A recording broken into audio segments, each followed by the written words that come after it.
Sup nerds, welcome to the Omni4Game podcast, episode 77. I'm Sean, and I'm joined with Chris and Brandon as always. What's up, guys? This week's Omni4Game recap. We go over our locals as always, we go over our second locals as always, we hit our weekly reveals, and then do your guys' comment questions. So make sure you like, comment, subscribe if you guys like this content. We'll keep you in the next episode. First topic, locals recap. Alright, Chris, you're going first for Trinity. I didn't go because I'm sick.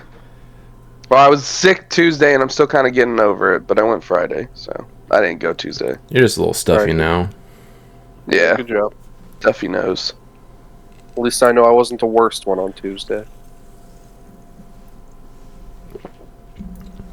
So, my local recap for Trinity was god-awful. Me and Sean have been collaborating on a Examon Galaxy deck.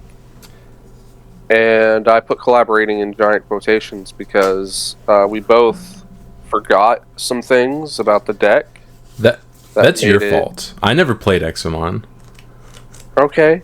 Anyway, I sent you the deck list and you were like, "Yeah, it looks fine." Yeah, I mean, I've never played Examon. I was like, "Yeah, dude, you go into Examon, play a dude, and then you Slayer them. Seems good."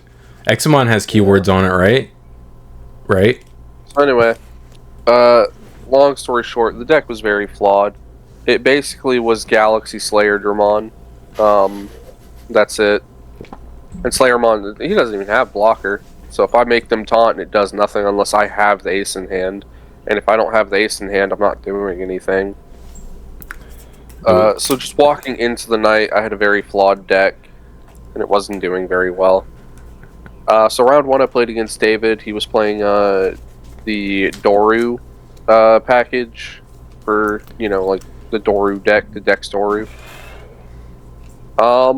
Just right off the rip, in like the first round, I already felt like my ratios were off, and like the deck just wasn't playing like it should. Because I can't really get a level 6 to just stick on the board. It has like no protection or anything like that. But I lost that 0-2. It was never really even like super close. Because like if I could get into the Examon, I could deal with his stuff. But I could never see the pieces to go into Examon before he just outed my dude. Round two, I got to buy. Because we started the tournament with 10 people. But we have people who show up, play one round, and then leave. Because they have other obligations. And it's like, cool. Kind of sucks for me, though. I mean, they contribute to the prize pool and then dip. I appreciate them. As somebody who is yet to top at Trinity, I don't. Have you considered getting good? I have tried. Then round three, I played against Sean, playing his Galaxy Dragon thing. Gameplay's on the channel if you want to see it. You could watch me play Galaxy Slayer. And only once during the entire night, you can see me ace into Examon. And it kinda helped. It kept you from losing in the moment. For like a turn. Yeah. But, I mean, even in the gameplay, you could have just won the turn prior, right? If you would have just done your swings properly and swung with like your level 4. I wouldn't have won the turn prior. I just would have blown up your Slayer stack. It just would have made it much easier to win. Yeah. So, then the tournament was over. We only did 3 rounds, so winless. So I played Galaxy Dragons. Round 1 I played against Tyrant. Gameplay is on the channel. Most of that was... Well, first of all, that actually is not an awesome matchup for me, because all of my removal is Digimon effects, and he just suspends himself, and he's like, I'm immune. So that was actually pretty awkward playing into that. I did manage to... Thankfully, that deck is kind of slow. I did manage to clear his board almost every time that he made one. I ended up winning game 1. Game 2, I bricked. I really wasn't able to play the game. And then we had like 5 minutes left for game 3. And I was able to check his security one time And then on my first turn in time, I killed him through 4 security, comboing into an Examon stack. Took that 2-1. Round 2, played against Purpurial. I think Ben won game 1, and then I won game 2. It's not a very good matchup if I don't see my Volks or my Metallic, because I basically have to floodgate him out of the game in order to just not get comboed into oblivion. It was a very close match, and then game 3 I actually misplayed and punted 2 separate times on 2 consecutive turns, where I should have actually won the match, but I just missed. I don't know what I was thinking. I think it was like fatigue from just playing the Galaxy engine. But I could have floodgated him out of the game on his final turn, to keep him from comboing and killing me, and then I would have won on my next turn. And then the turn before that, I forgot he had analog use on the field, and I was like, I'll kill him through his Digimon, and I swung into his Mega, and he pulled turn on the first swing, and I was like, oh. But yeah, but both of those turns, if I had just done a different action, I would have won because of that one interaction. I ended up losing that. Gone out here forgetting about analog youth. Imagine. Well, they weren't on my side of the field, to be fair. I would argue that's worse. I don't think so. I'm pretty sure if I have them in my deck, it's much worse for me to forget them there. And then I didn't even realize either one of those. Well, I realized the Volk. I should have Volked him to keep him from being able to kill me after. And then Ben pointed out, he's like, if you just attacked my security on that previous turn, you would have won too. And I was like, oh my god, dude, why'd you tell me that? I would have caught it when I watched the gameplay back, but I was kind of tilted when he told me that. Round 3, played against Brandon. He talked about it. I 2-0'd him. I wombo comboed him game 2. I decked myself out and lethaled him through his Examon stack. Small side note about that. He spent like 5 to 6 minutes. We had plenty of time doing the math, forcing me to just sit there while I knew he'd probably be able to kill me. And he was like, "Yeah, I gotta make sure, man." Dude, playing combo. I swear to God, 5 minutes. It was a few minutes, but we had plenty of time. Like, we weren't gonna go into time. I don't care how much time we had. I didn't want to sit there any longer. I was heckin' depressed at that time. That's fair. I lost my train of thought. Oh yeah, like I forget how draining it is to play the Galaxy engine, especially when you have like different lines that are introduced because of the Garurumon stuff and like all kinds of weird things, and then DNAing on top of that. It is very mentally draining to play that deck because you have so many different lines of play at your disposal at any given time. If I'd played the deck for like a few weeks, I would be comfortable to where it wasn't that draining, but because I'm like having to figure this stuff out like in the moment because these situations are arising that haven't arisen before, like it's kind of fatiguing. I ended up coming in second due to tiebreakers. Shout out Ben for winning his final round to ensure that I at least got a chance at second. And then TBS next. Yep, and I will go first for that one again. Alright, so I did fix the deck. Originally I wasn't going to play it again, but I was like, you know what?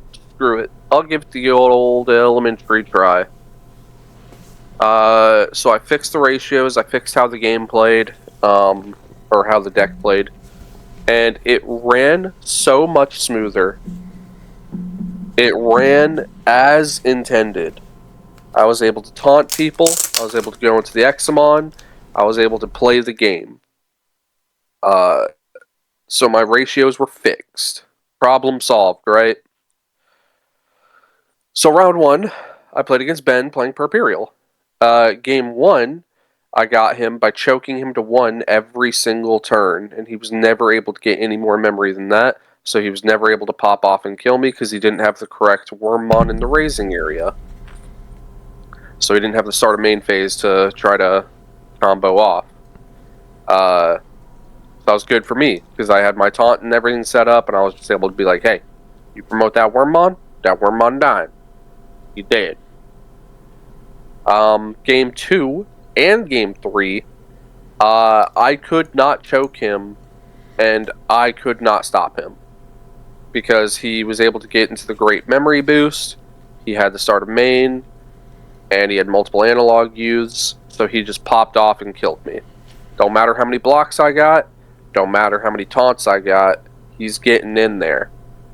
There was one turn, I think it was in game 2, where just to prevent him from being able to, like, kill me no matter what, I had to give him a bunch of memory by hard slamming somebody, and then DNAing into, like, the Exa to play a dude out, to set up the Examon ace play, but it didn't matter, because he basically had the infinite combo loop, so as long as he had any semblance of memory, he could just keep going, keep going, keep going.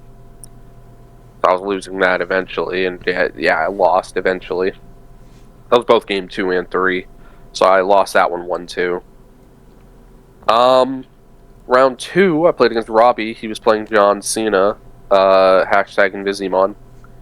I lost that one 0-2, because he has access to something called D-Digivolve, and lots of it. He packed a bunch of D-Evo. Like, I was looking at his cards.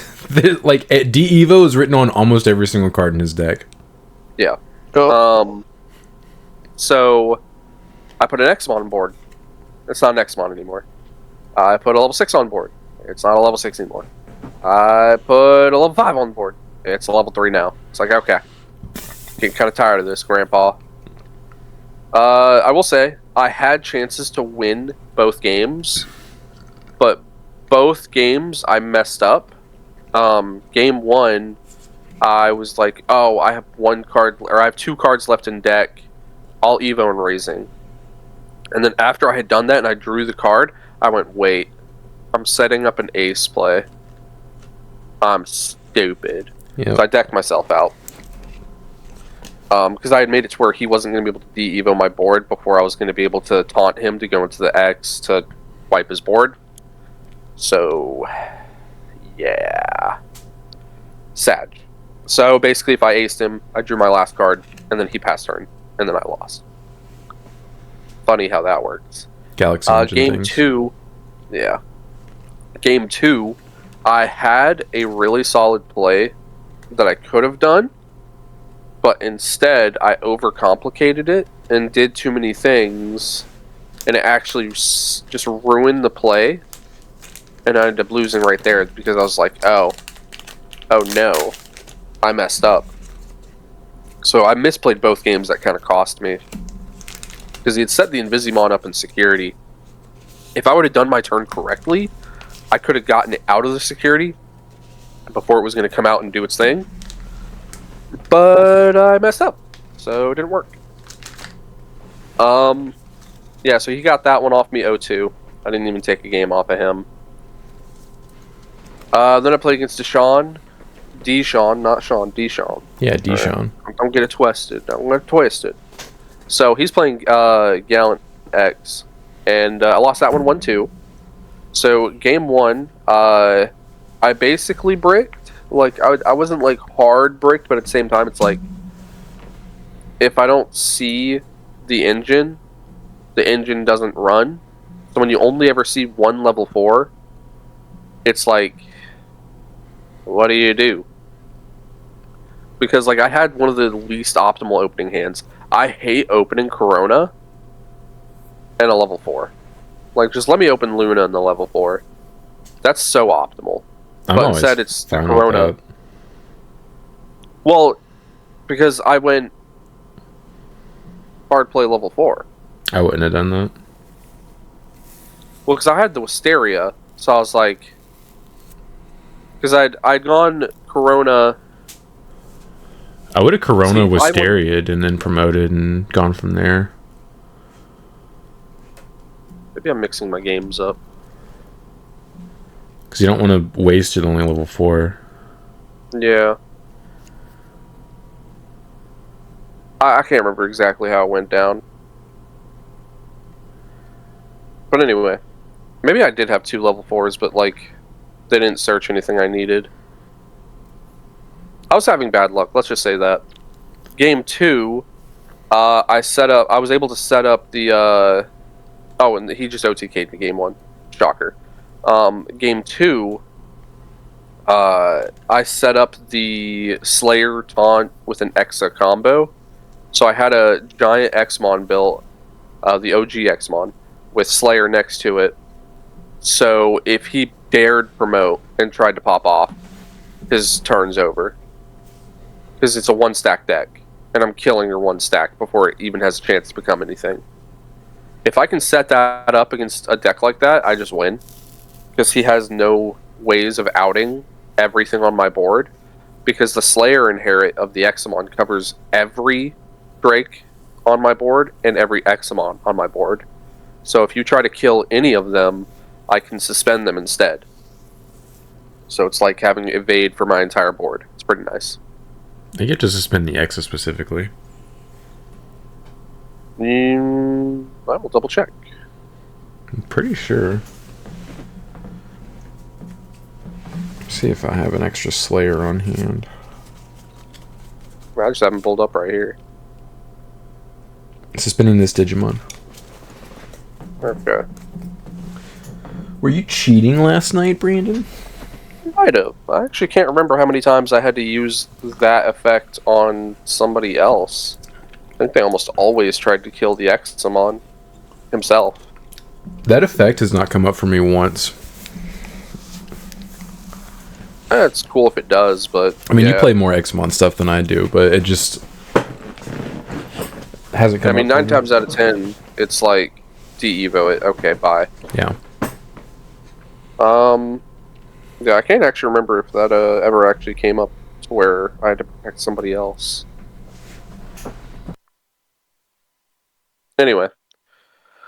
Game 3, I bricked. I mulliganed to hand I think I probably shouldn't have. Because it at least had a level 3 in it.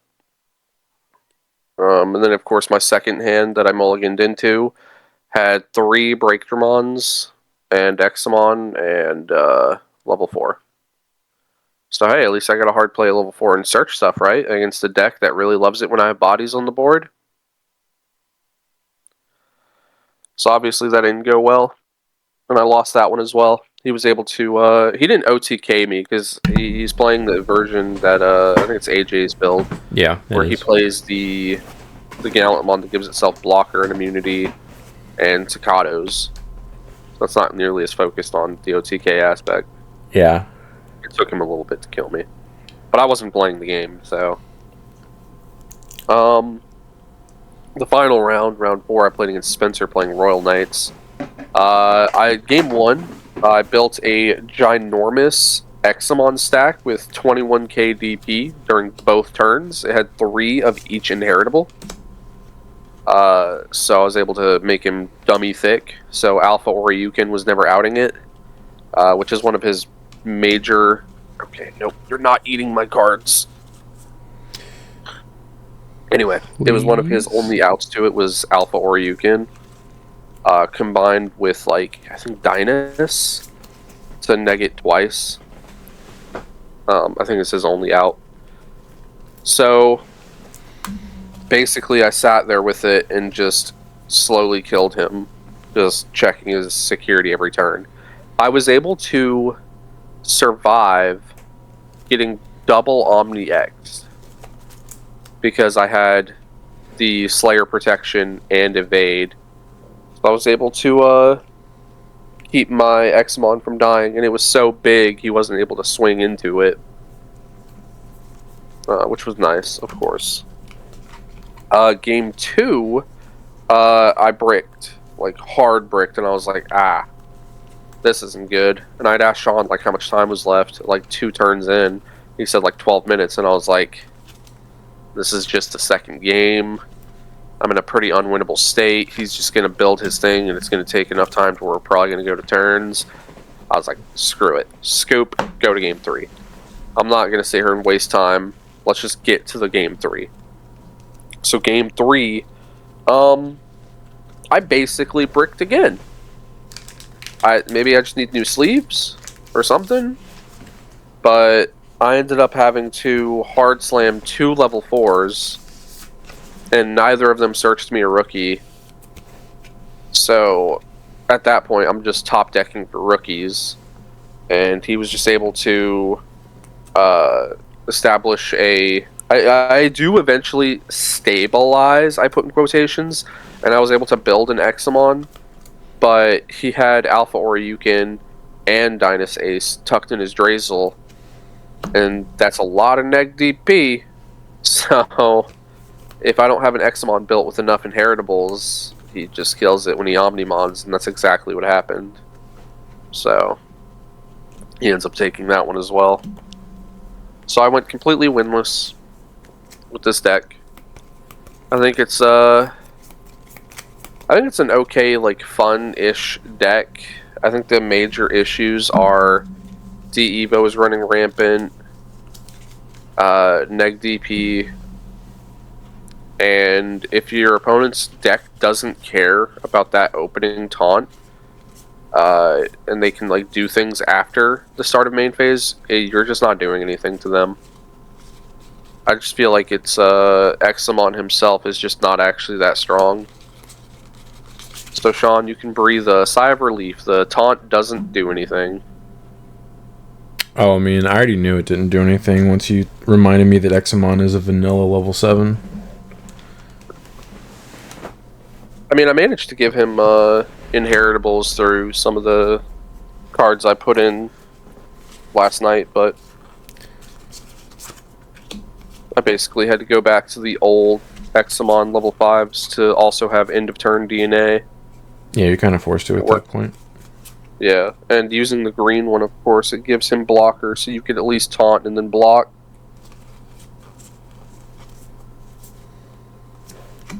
Yep, so that was my night.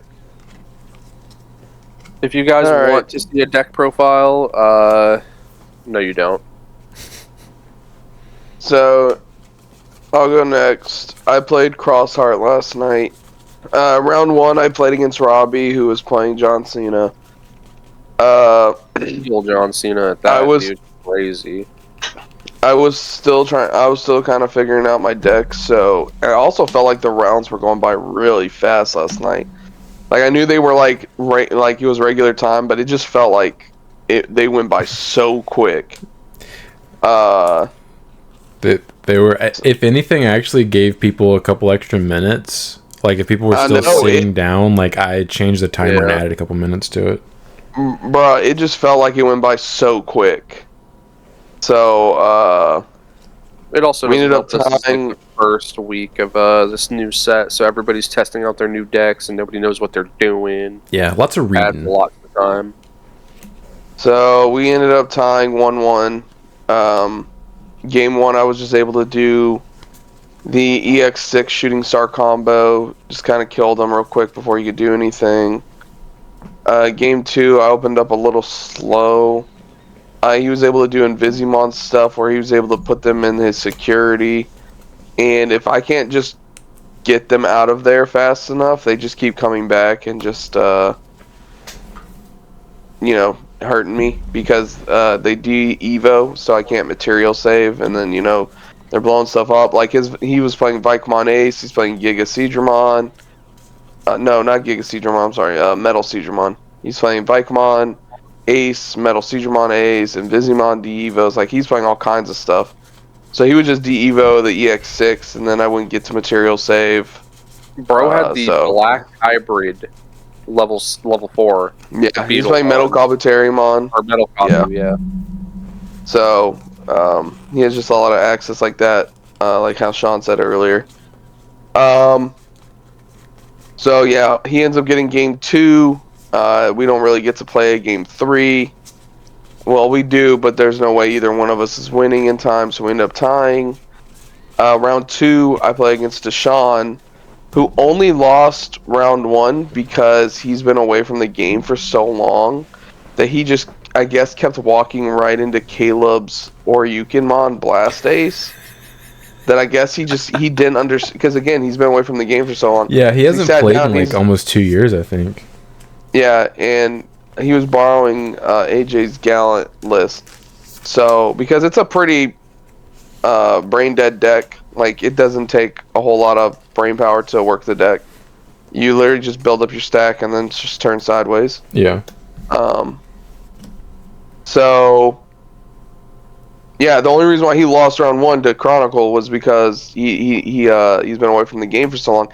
He would just walk into the Oryukenmon, not knowing not knowing what's going on. So when he sat down and said that, he's like, I didn't know what Blastace is. And I'm like, oh, okay. Yeah. So that's the only reason why he lost that. Otherwise, I don't think I would have been playing him round 2. He just kills me before I'm able to really. I have no answer for the Gallant X. Especially because like he's like literally evoing it, and he's just like got Sean's luck where he's got like the entire stack and he just keeps going up. He too owes me. Nothing to really say there. I mulliganed my game 2 hand. I ended up with one of those cross heart hands where it's like multiple tamers but like no actual cross heart cards. So I was like, what am I supposed to do here? I'm also still trying to figure out like certain like the correct play lines. Like when should I just evo, because these cards can actually evo on top of each other now. Like when's a smart time to actually do that? Like it's not just a material save and like cross deck. Like there's actual evo lines now. So that deck is so scary. And then round 3, played against Royal Knights. I was playing against Spencer. He's also trying to figure out the deck, so we ended up going into time as well and tying. I got game 1, just did my standard EX6 shooting star shenanigans. Chipped at him with my lower end pieces and then just killed him. Game 2, I gave him 3. What's the option card? The OG one. The OG Royal Knight card. Oh, Royal Purge. Or Purge of the Royal Knights or something like that. I gave him 3 out of his security. That was awesome. Yeah. He had played one, and then I gave him 3 more. So, that's pretty obvious where that ended up going. He just, alright, they're all coming back out, and Omni X can swing twice, so, means I'm getting game 2, and then we get to game 3, we end up going into time. Maybe if there was enough time, I could have won. Maybe. I'm not sure. I can't remember the exact board state we were at when we finished the game. But he had the Alphamon, so he pretty much was making sure there was no way I was going to be able to do anything to kill him, because none of my 10 play costs or higher could attack. And then round 4, I played against Sean, quote unquote, because I didn't really get to play. You played. If he saw Volcanicmon, I did not play. Because again, that's also one of those times where I just got to figure out, like, maybe I should just Digivolve here. And it was too late. In game 1, when he did to me the first time, I'm like, okay, so game 2, I'm going to start, I'll Digivolve here, so I don't just get locked out of the game. I decided that way too late, because game 2, I realized, oh, I'm just not going to draw the pieces to actually Evo up. So, and then, like, yeah, so, I didn't really get to play that game. Your deck is scary. I can't let you play. I know. And then I messed up game 1. Me and Sean were talking about it. I don't think it would have mattered at all anyways, because he would have just done the same thing the following turn. But I did the EX6 combo, and I was trying to get as much damage in as possible to, just chip him away. So, like, I could just, try and kill him. The EX6's when attacking is mandatory. And I had to blow up his, and I didn't think about this in the moment. I had to blow up his Volcanicmon and then he got to do the metallic, and then blah blah blah. So I actually ended up just hurting myself by doing that. But then Sean told me, hey, it was just gonna happen anyways, really. So yeah, it ultimately didn't matter. Yeah, so it is what it is. But yeah, so and then game 2, I really didn't get to play because he just had all 3. He saw all 3 Volks. I played 4. And 4. Well, you saw 3 of them, right? Yeah. Yeah, so he saw 3 of them, and then he just kind of looped that, and I'm like, okay, but game 2, I realized, okay, I'll just start digivolving into raising, so I can actually at least come out. And I'm drawing my cards, I'm like, oh, I'm just never gonna see the Raptor Sparrowmon to actually digivolve. So I actually didn't get to play. So, yeah, that's how my night went. I didn't win any games, but I won games. I didn't win any matches. 2 ties and 2 losses. So I played Galaxy Dragon once again. I originally wasn't gonna go to locals, but the plans that were causing me to miss it changed last minute, so I was able to go. Round 1 I played against Necromon, which I'm testing that, and that's looking like it's definitely going to be the winner for next week, in the members only poll.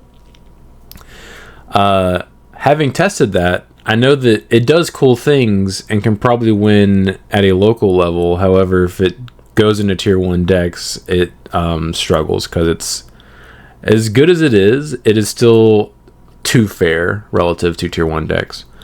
I won game 1 pretty easily. Game 2 was actually a really big struggle, because I played into a blast mode ace, the Bilzamon blast mode, and it actually nearly cost me the game.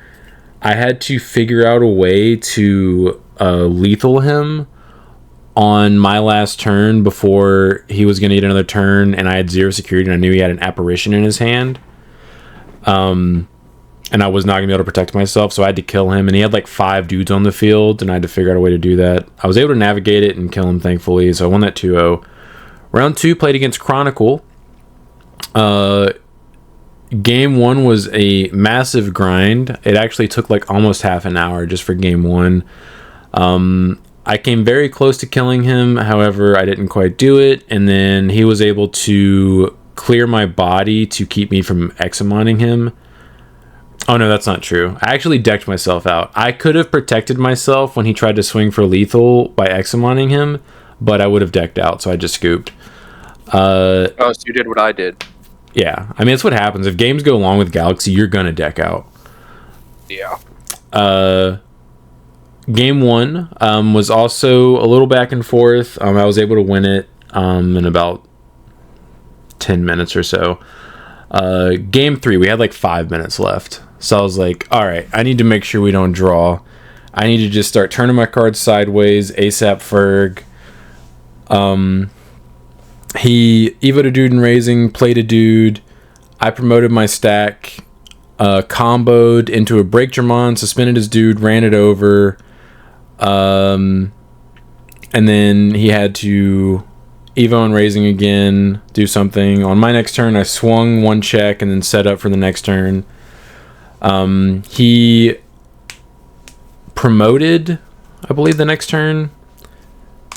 Or maybe, I think he hard played. He was P-stuck game 3, thankfully. So he wasn't able to really interact with me while I was doing this. My next turn, I promoted. I comboed into a Slayer after swinging with the break for 1 check jamming. Blew up the guy that he had just hard played to search. And then on my next turn, I swung break and then Slayer twice. And I didn't have an Exmon in my hand. And I had 3 memory, and I said, wish me luck. And I played the Wisteria to search top 3 and ripped an Exmon. And I was like, okay, game. That's a good feeling. Yeah. I literally was like, all right, wish me luck. Oh, there it is. Let's go gambling. Yeah. And then I won that 2-1. And then Perperial, round 3, played against Ben once again. I have to see my Volks in order, or Metallic, in order to keep him from playing. Otherwise, he just wombo combos me, and there's nothing I can do about it. Wasn't able to Volk him either game, more than like 1 turn, I think. Ended up losing both games pretty quickly. Lost that 0-2. Then round 4, played against Chris, playing Crossheart. I had not seen the deck play at all up to this point. Game 1, I did Volk him for a turn. And I could have Metallic Dramoned him on the next turn, but I was like, I would just rather hold this to float. And so I let him play on his next turn. He promoted and did all kinds of shenanigans, and like hardcore popped off of me to where like I was concerned I was just gonna die on his turn. and then he blew up my Volk. I floated into Metallic, and then he blew up the Metallic. Or no, he attacked into me with Collision as he blew up the Volk. No, I said I didn't want to activate Collision, but you said I had to. Yeah, it's a mandatory effect. No, it's not. Not if I say I don't want to do it. It has nothing to do with what you want. I said swing, and you like go to check your security and go, no, it has Collision. And that was literally any other effects, and you were like, yeah, that's Collision, but I don't want to use it. And I'm like, what the fuck? I was like, well, I don't want to use it. So he blew up my Volk, and that floated into Metallic. He still had the Collision, so I had to block, but because he'd already EX6'd me, he ran over my Metallic, which floated back into Volk, which blew something else up. And then on my next turn, I think I wombo combo killed you. And then game 2, I saw 3 Volks and just floodgated you out of the game, and you didn't get to play, and I just killed you while you just sat there with a Rookie and Raising and just kept playing Tamers and passing. Yep. But after game 1, I was like, I cannot let him play. Like, no matter how much memory I give you to do this, I need to keep you from being able to play. Because that was scary. Yeah. Sometimes that's all it takes. Yeah. You were like, 2 checks Alliance? Alright, activate the option, unsuspend. 2 checks Alliance? Again? Yeah. I was like, dude, chill. Again. Again. I ended up coming in second due to tiebreakers. Shout out to Deshaun. He was able to beat Josh in round 4, which it would have been between me and Deshaun coming in second, depending on tiebreakers. But thankfully, I went out. Weekly reveals. We have Gammamon. Evo's on top of Gurumon or level 2 with hero trait for 0, otherwise purple or red for 1. Your turn while you have 2 or fewer security cards or 3 or more hero trait tamers with different names. The Digimon may digivolve into Seriousmon in the hand for an Evo cost of 4, ignoring digivolution requirements. Inheritable your turn plus 2k. I feel like this is kind of bad for them. Because, why isn't it just they have a Mega on the field like the rest of them? Yeah, that's what I was going to say. Like, it feels so conditional, but the conditions are super hard to meet. Like, you either have to be almost losing the game, 2 or fewer, or you have to have a bunch of tamer trait on the board. Yeah, like, but if I remember, haven't been that great yet. Well, I was gonna say, if I remember correctly, don't they? Doesn't this deck already play like a bunch of heroes? But those are all the same names. Yeah, they're all the same name. Yep. This is hero trait as well. Yeah. Well, no, it also just says tamers with different names. Well, hero trait tamers with different names. It can't be any of the old heroes. It has to be all the new tamers we've already seen. Yeah. So, like, you'd have to be playing the hero archetype or losing the game. Like Brandon said. Yeah, this is super mid. I feel bad for Gammamon stands. Yeah. It's so funny, too, because I saw them popping off. Like, oh, we got a Warp Evo, let's go. And I'm like, oh, wow, you guys are desperate. They were like, don't get too excited. Yeah. Like, oh, man, you guys are desperate. The strongest of brothers. While you have Digimon or Tamer with Gammamon in its text on the field, you can ignore this card's color requirements. Main, reveal the top 3 cards of your deck. Add 1 card with Gammamon in its text among them. Put the rest on the bottom of the deck. Put this card in the battle area all turns. When effects place Evo cards on your Digimon delay, one of your Digimon may Evo into a Digimon card with Gammamon in its text in the hand without paying the cost. Security, you may play 1 card with Gammamon in its text and you play cost of 4 or less from your hand or trash without paying the cost, and place this card in the battle area. This is better. It's like that's not a bad card. Their own archetype memboost / training. Yeah, it's convoluted, but yeah, they do tuck sources like nobody's business. I mean, it's... Yeah. Mm-hmm. We literally just saw the level 4 the other day that you could tuck a dude. So then you could tuck a dude, Evo into a level 5 for free, and then boom, you're set up to go into your level 6. Yeah, and even the old support tuck sources like crazy too. Yeah. Okay. Alright. That's a good for them. Yeah, it seems like it is. Seriousmon has security attack +1 and raid. When digivolving / when attacking, not once per turn. By placing 1 Digimon card with Gammamon in its text or the hero trait from your hand as this Digimon's bottom source, delete one of your opponent's lowest DP Digimon. Okay. Not bad. Yo, this is gonna go so hard at pre-release. I can't wait. Yeah, right. Because like the whole set is hero traits. So you're just be like, tuck, blow that up. Tuck. Yeah. Dude, if you pull, this is and like it's probably just a one of the rare. best cards in the pre-release. Yeah. Well, that's because the Tamer is a super, remember? All the Tamers are Oh, supers. that's right. Yeah, the Tamers are taking up all the super slots. Yeah. The artwork's pretty cool too. Yeah, I like the art. All right, this is Dream Pool for the BT21 pre-release. This is really good for pre-release. As far as and then, sorry, go ahead. I was just gonna say, as far as constructed, meh. Yeah. Who's playing Gammon in 2025?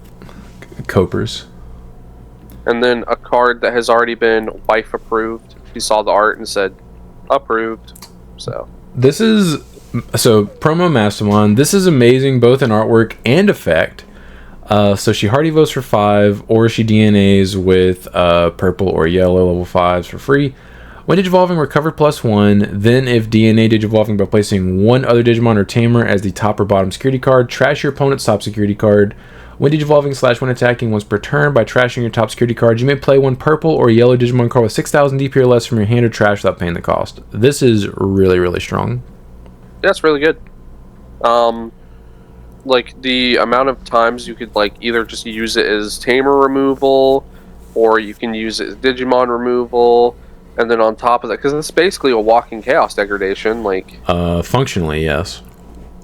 And then on top of that, you have the option to do it to yourself as well. Mhm. So you can set up like Gatomons, you can set up like Karis that Yep. play themselves if they get trashed. It's very nice, yeah. This Card is doesn't good- play good itself, card. but yeah. Well, isn't there a Tamer that plays itself It when it's triggers out of security when it's trash, but it doesn't That's play itself. right. trashed? Doesn't play itself. Just But doesn't like you affect. can, if you have a Revelation Light on top of your security, you can trigger that. Like this is a really Trigger good that. card, Yeah. and the artwork does I go like hard. this.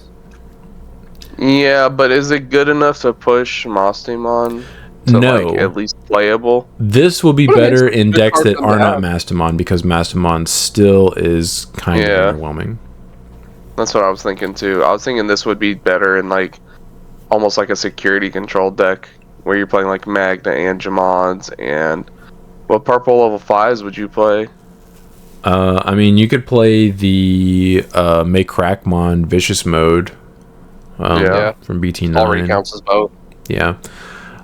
You could just play this in a generic yellow deck, though. Yeah. Because, like, you get most of... Like, the only thing you don't get if you don't DNA is the tuck and trash. Like, everything else you get. Like, you recover. You can trash top Right. security card and play dude for free. Like, you can also Emissary of Hope into this for 1 memory. Because it's a vaccine. It's also an angel, so Dom can protect it. Yep. Yeah, very cool card. I'm excited to Is cook it- with that whenever we get it. Yeah, because Dom protects every card that's an angel, right? Not just 3 great angels. Yeah, Angel, Trigger Angel, and Archangels. Yeah, so that's good. Having another card that Dom can protect is pretty nasty, especially when it has that continuously like when attacking effect. Yeah. We have Blocker, Jamming, Biomon, High Res. I really do like the border on these. They better be foil. Yeah, those are cool. Then we have Gilmon. He's on top of Gigi for 2 or Hero Trait for 0. I'm sorry, Gigi or Hero Trait for 0. On play, by trashing 1 card with Gilmon, Growlmon, Gallantmon, or Magidramon in its name, or the Hero Trait from your hand, draw 2, inheritable on deletion, gain 1 memory. That's pretty good. Yeah, this is interesting. The support they released for this deck is weird. I mean, I think we can all agree this is definitely more Megidra support Oh, than it's 100%. It's a Gallant. Megiddo line. Yeah, they gave us a full Yeah. line. It doesn't well. meld. The Digimon I designed. While you have Takato Mitsuki, you can order this card's color requirements. Main, draw 1 and trash 1 card in your hand, then place this card in the battle area. Your turn, when effects delete Digimon, delay one of Digimon with Gilmon or Growlmon in its name may Digivolve into a Digimon card with Growlmon, Gallantmon, or Megidramon in its name in the trash without paying the cost. Security, gain 1 memory, then place this card in the battle area. That's pretty good. Oh, I was asking Brandon this. Why the hell is it security effect gain 1 memory? Just to make it better, I guess, since it doesn't... Yeah, that's stupid. I hate that. Because it's purple. Why? Why does it have that? To steal turn, ob. Yeah, it's stupid. Open I at forgot 0. about this. I forgot about that until you just read it, and I reread it, and I literally was at break, and I saw this card, and I read it, and I'm like, okay, cool. And then I get to the security effect. I'm like, what the hell? Why does it gain a memory? Why does it need that? This is That's actually the fun thing. It didn't need it. Why does it need that? Explain to me why it has to gain a memory. What other security effects, except for like the 0 cost game memory cards, have that? there's Where it's just like, hey, gain there's memory. another purple card that gains memory out of security. It's like a 1 cost option, I think. Yeah, it's stupid. Why? Just to piss you Sean, off. explain to me game design wise why this card needs. I'm not gonna security pretend to game know memory. what the game designers are thinking when they release cards like this. I think you're like- focused on the wrong thing. The delay effect is really strong. No, I Yeah, agree. the I just card hate the itself is security really effect. good. Because I just know for a damn fact we got a bunch of purple players that are locals, and I'm gonna hit this out of security, and it's gonna steal my turn, and I'm gonna lose on the following turn, and I'm gonna freaking flip. And just play Gallantmon. You're right. You can I should definitely just play play this in pure Gallantmon X. Because you can just promote, pop one of your dudes, okay, even on this guy for free. It's free. Yeah. I can't play this because I don't play Takados nor purple cards, but besides like the X line, which I'm not gonna try to pretend like I'm gonna see those. Yeah. Yeah. I mean, yeah, I think it's a really good card, though. Being able to Evo into like your MagnaAngemons, which a lot of them cost 5 memory, for free is pretty nice. High res. Oh, we've already seen this card. Yeah, No, we it's have. the. We have not. Are you sure? I know it doesn't say HQ here. Okay. Oh, This is you a know what brand it new was? card. I saw this on the page. That's why. Okay. I thought I'd seen it before. Genai's house, 2 cost white Genai. option. While you have no face up, whatever security cards you can ignore this card's color requirements. Security, your turn. All of your level 3 or higher Digimon get 3,000 DP. Main, add your bottom security card to the hand, then place this card face up as the bottom security card. Security effect, you may play 1 level 3 Digimon card from your trash without paying the cost. Kind of strange that it doesn't also add it back to your hand, but I mean, whatever. I mean, it's a face-up security card, and none of them do that. Yeah, none of them do that.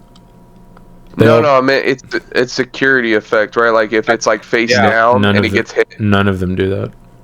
Yeah, I know, but I mean, like this isn't as strong as some of the other ones. No, it's not. This is... I don't see Well- why you would play this.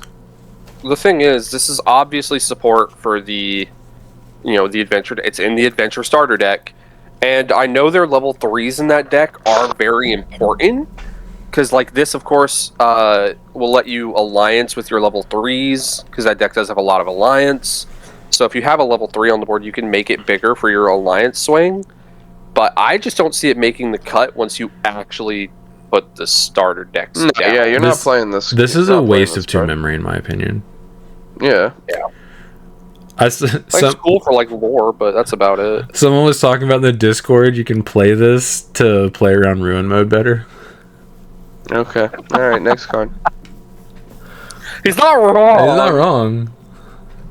Yeah. Beautiful EX5 Edamon. This better be Hollow Bandai.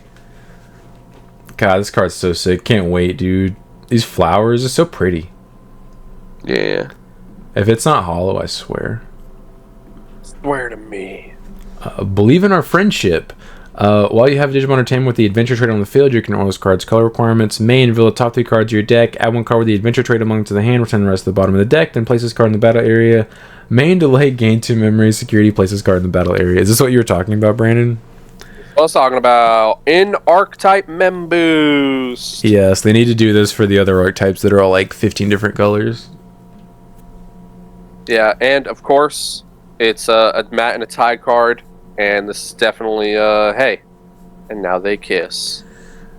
Yeah, believe in our friendship. Believe. Crazy Ty has to tell Matt that. Yeah, dude, he's got the crest of friendship. Why is he such a douche? Because Matt is what the a lesson he douche. has to learn is to let people in. He's a tool, dude. Matt sucks. We get it. His parents are divorced and his dad's a chain smoker. And he's mean to his little brother for no reason. Exactly. Anyway, listen. I think this is the first super in the deck. Yeah, I think it is the first super we've seen. I want to know if the other deck is also going to have like a memory boost style card, because that's the one for 21, which is the Garu deck. I want to know what option card the gray or the War Gray deck's going to get. Probably red or black, and probably the same thing. It'll be black. Well, It's going to say believe in courage or whatever. yeah, yeah. because like you can just ignore the color requirements like 9 times out of 10 whenever. So Yeah, you won't be able to do it turn 0, which is the only downside. But other than that, you would probably play that as a 4 if you're playing that archetype, if it's any good. All right. Yeah, this art goes super hard. I love how detailed it is. Yeah. Props to whoever did this art. I think it just dude, looks this thing really, is I think it just looks awesome. MagnaAngemon. I will say on the art base, it's going to be unfortunate that it's going to have what I see as the worst texture, and that is starter deck textured cards. Yeah, I also don't like the Etch-a-Sketch texture. Yeah, it's never good. MagnaAngemon. On play, when digivolving, place one of your opponent's 6,000 DPLR Digimon as the top security card. For every 2 colors your tamers have, add 2,000 to this effect's DP maximum. Your turn once per turn. When your other Digimon are played or digivolve, if any of them have the adventure trait, one of your Digimon gains alliance for the turn, then one of your Digimon may attack. Inheritable alliance. Okay. I mean, I think it's pretty good. Security You're gonna be playing always going to be good. You could even play this. I don't know if this is a sign that they're okay with security control. Because I know security control back in the day did play like multiple different tamers with like different colors. So like, I mean, Dodo. I don't know about new. Yeah, I don't know about like new versions. Digimon like, Emperor. My current version would play 3 different colors, so I could 8K.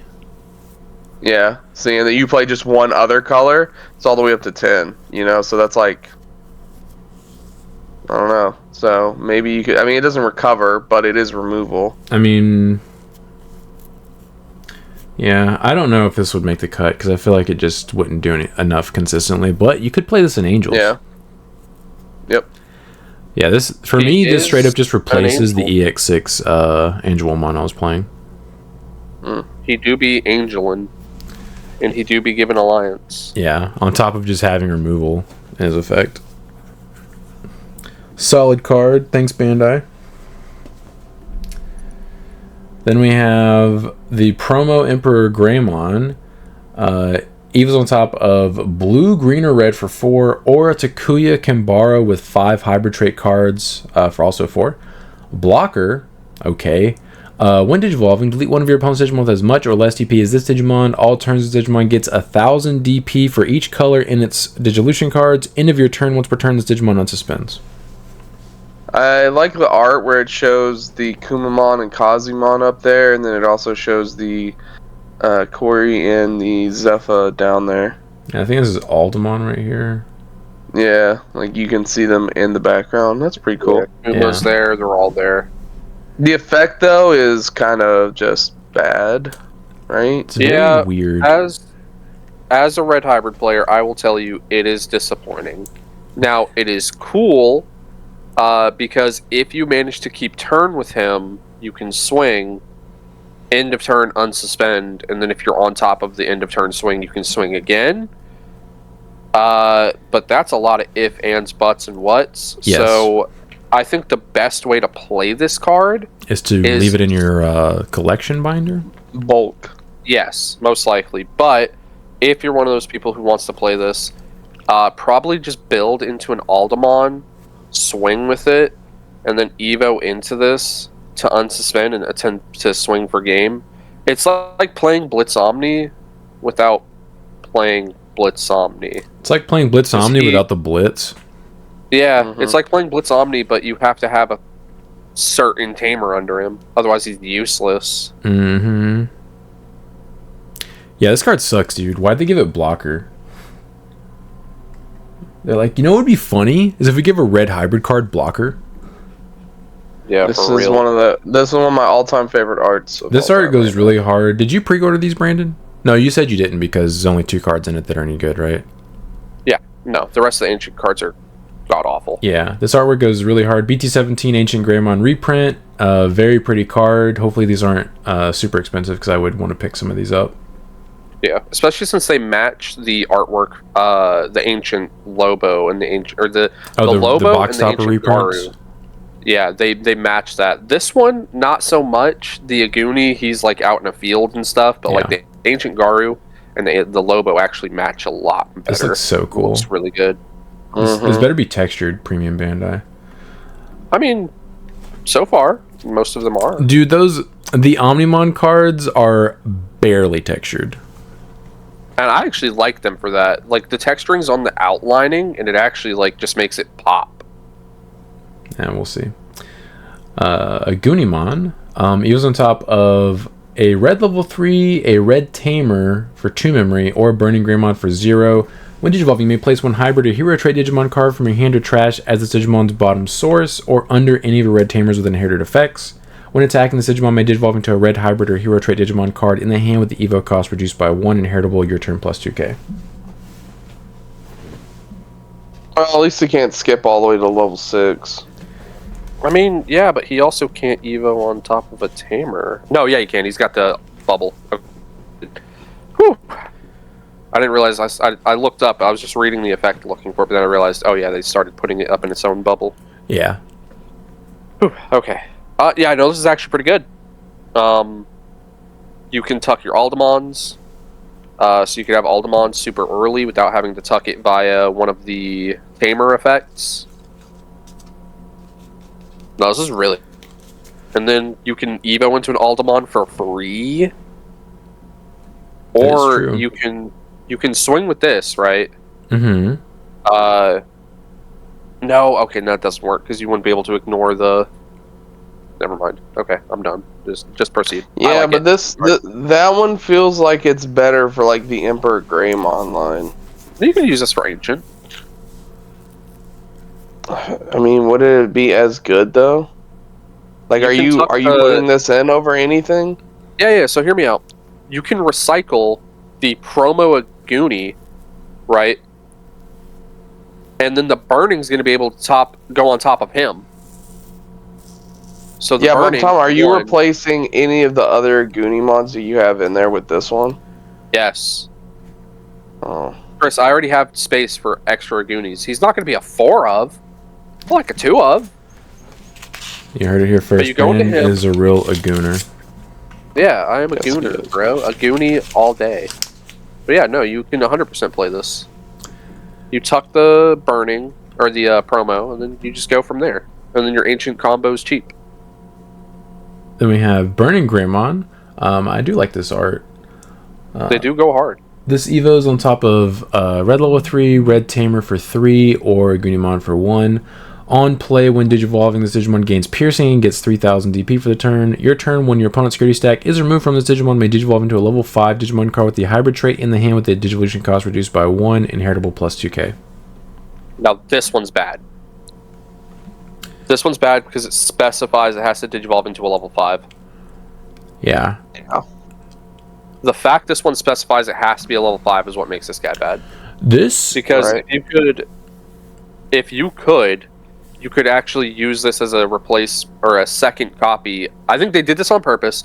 You could use this as a second copy of 17 to go into the Ancient combo. So I think they did this very much on purpose. This seems like it's designed with the Dual Tamer in mind and the new promo that they printed. Yeah. I don't like this one at all. This one's definitely Bolt. Yeah. Like, it's cool that he gets the 3000 DP and Piercing, so you can trigger the 10k threshold on top of your Tamer. But other than that, like, no. Spirit Evolution. While you have a Tamer with inherited effects, you can ignore this card's color requirements. Main by trashing 1 card with the hybrid trait in your hand. Draw 2 from your hand. That's so weird. Then place this card in the battle area. All turns, when any of your Tamers with inherited effects are played, delay. One of your Tamers may Digivolve into a Digimon card with the hybrid trait in the hand without paying the cost. Security effect. You may play 1 Tamer card with inherited effects from your hand to trash without paying the cost, and add this card to the hand. Yo, this card's really good. Yeah, that I can see a couple combos popping off with that. Yeah, this isn't even just generically good for red hybrid. You can use this in any hybrid deck because of that first requirement. Yeah. But like not because like your stack dies, like your ancient stack dies. You play a tamer for free, delay, boom, go into this. You're ready to do it again. Well, no, I'm thinking that you have the end of turn one, the end of turn swing. You already have that on the board. You blow up your stack. This is out on the field, and then you just end turn. Yeah. Well, also you in the game. You just Yeah, digivolve into it, and then you blow them up again. Yeah, another really cool thing is it allows you to Gigasmon for free. So you can give the tamer you just played Rush for free. Mm-hmm. Definitely a good card. And it has 10 Warriors traits, so it's searchable with the new stuff. Very good, very good. Snatchmon. On play, when digivolving, reveal the top 3 cards of your deck. Add 1 card with Venmon in its text among them to the hand. Trash the rest, and you may place up to 2 Venmon from your trash as one of your Digimon's bottom sources. Inheritable all turns once per turn. When any Venmon are returned to the bottom of the deck from this Digimon sources, delete one of your opponent's Digimon with a play cost of 4 or less. That's not bad. I mean, they need I guess more options with this deck. So yeah, I mean the rest of the cards we're going to see for this deck are absolutely bonkers. So I guess we'll see. John, that option card you give it to any other archetype is bananas. Uh-huh. Crazy. Yeah, like you said, if you give it to any other archetype. You gave it to anybody else. This deck won the worlds in the webcomic, okay? What's that say? It says Greymon, says in Fantasy Wonderland, Galacticmon is capable of winning tournaments. Hey, there was that one Galacticmon that won the tournament. I don't think he won. I think he just topped. Oh, did he just top? Yeah, and I'm pretty sure it was probably just because his opponents did not know what his deck did. Yeah, that's very possible. What does this do? Ancient Garu alt art. This also looks beautiful. Hopefully these aren't super expensive. I would like a full 4 for Ancient Omni, please. Thank you. I just love the like feudal Japan look that yeah, it looks so cool. I think the Ancient Garus are like one of the last Digimon in my deck that do not have highest or a higher rarity. So here it is. All right, Ragnarok Cannon, 6 use cost. Main, delete one of your opponent's Digimon with the lowest play cost and place this card in the battle area. Your turn, when one of your Galacticmon attacks, delete one of your opponent's Digimon with the lowest play cost. If this effect didn't delete, trash the top cards of your opponent's security stack so that it has 1 left. Security may play 1 card with Venmon in its text and a play cost of 6 or less from your hand or trash without paying the cost, and add this card to the hand. See, Sean, I'm telling you, I'm pretty sure. I'd have to relook at the cards, but I'm pretty sure that Galacticmon, the OG one, has end of your opponent's turn or start of your turn or something like that. You trash your opponent's top security. So it's like, I'm pretty sure you're just killing them with this card and a Galacticmon. No, because it's a start of turn effect. No, I meant like it also has an inheritable that does it too. Like when you swing, you like trash their security and then you attack. So if you get them down to 1, you just attack for game. I think. Let's relook at the cards. But I'm still saying this is ridiculous. I mean, now I don't think it makes the deck better. I think if they keep giving it support though, it's gonna at least be playable. This gives it It'll be a viable strategy. Yeah, it's a win con. This is what we talk about. Like decks need win cons. This is a literal win con. This does give them a win condition, yes. If what you're saying is true and they can trash the final security while attacking, this gives the deck a win con. I think. Yeah. Yeah. I don't remember if that's actually what happens though. I know the Galacticmon, I think it trashes top security at the end of turn. Yeah. I mean, I'll have to go and look, but like still, like it's a win con now, you know? So I feel like the odds of him being able to trash on the swing are extremely low considering they printed this card. Brandon, you have access to your phone. Look up some of the old inheritables. Because this would clear the way for you to not get aced, and you'd be like, a game? Question mark? So I feel like they probably wouldn't have done that. Well, even the new the Galacticmon, the one we're probably about to read, it literally just has start a main phase, delete your opponent's Digimon. So it's like you're not getting aced. unless that Digimon has protection. I mean, it's probably going to have immunity from Digimon effects, but the issue is this is an option card. I'm looking at the OG one. Mm-hmm. Start of your main phase, trash the top card of your opponent's security. Right, and then what about the inheritables? I do not recall there being a trash effect. Yeah, I don't think so either. I might have just been thinking of turn. It's all opponent's turn. Okay, so maybe you can't just straight up kill him, but I mean, still, it is a lot. Still pretty good. It is pretty solid. I mean, you could also just Evo on top of him for something else. Like, if you have to, like... I don't know if there's a black level 7 that would be super usable in that type of situation, but... Yeah. I don't think so.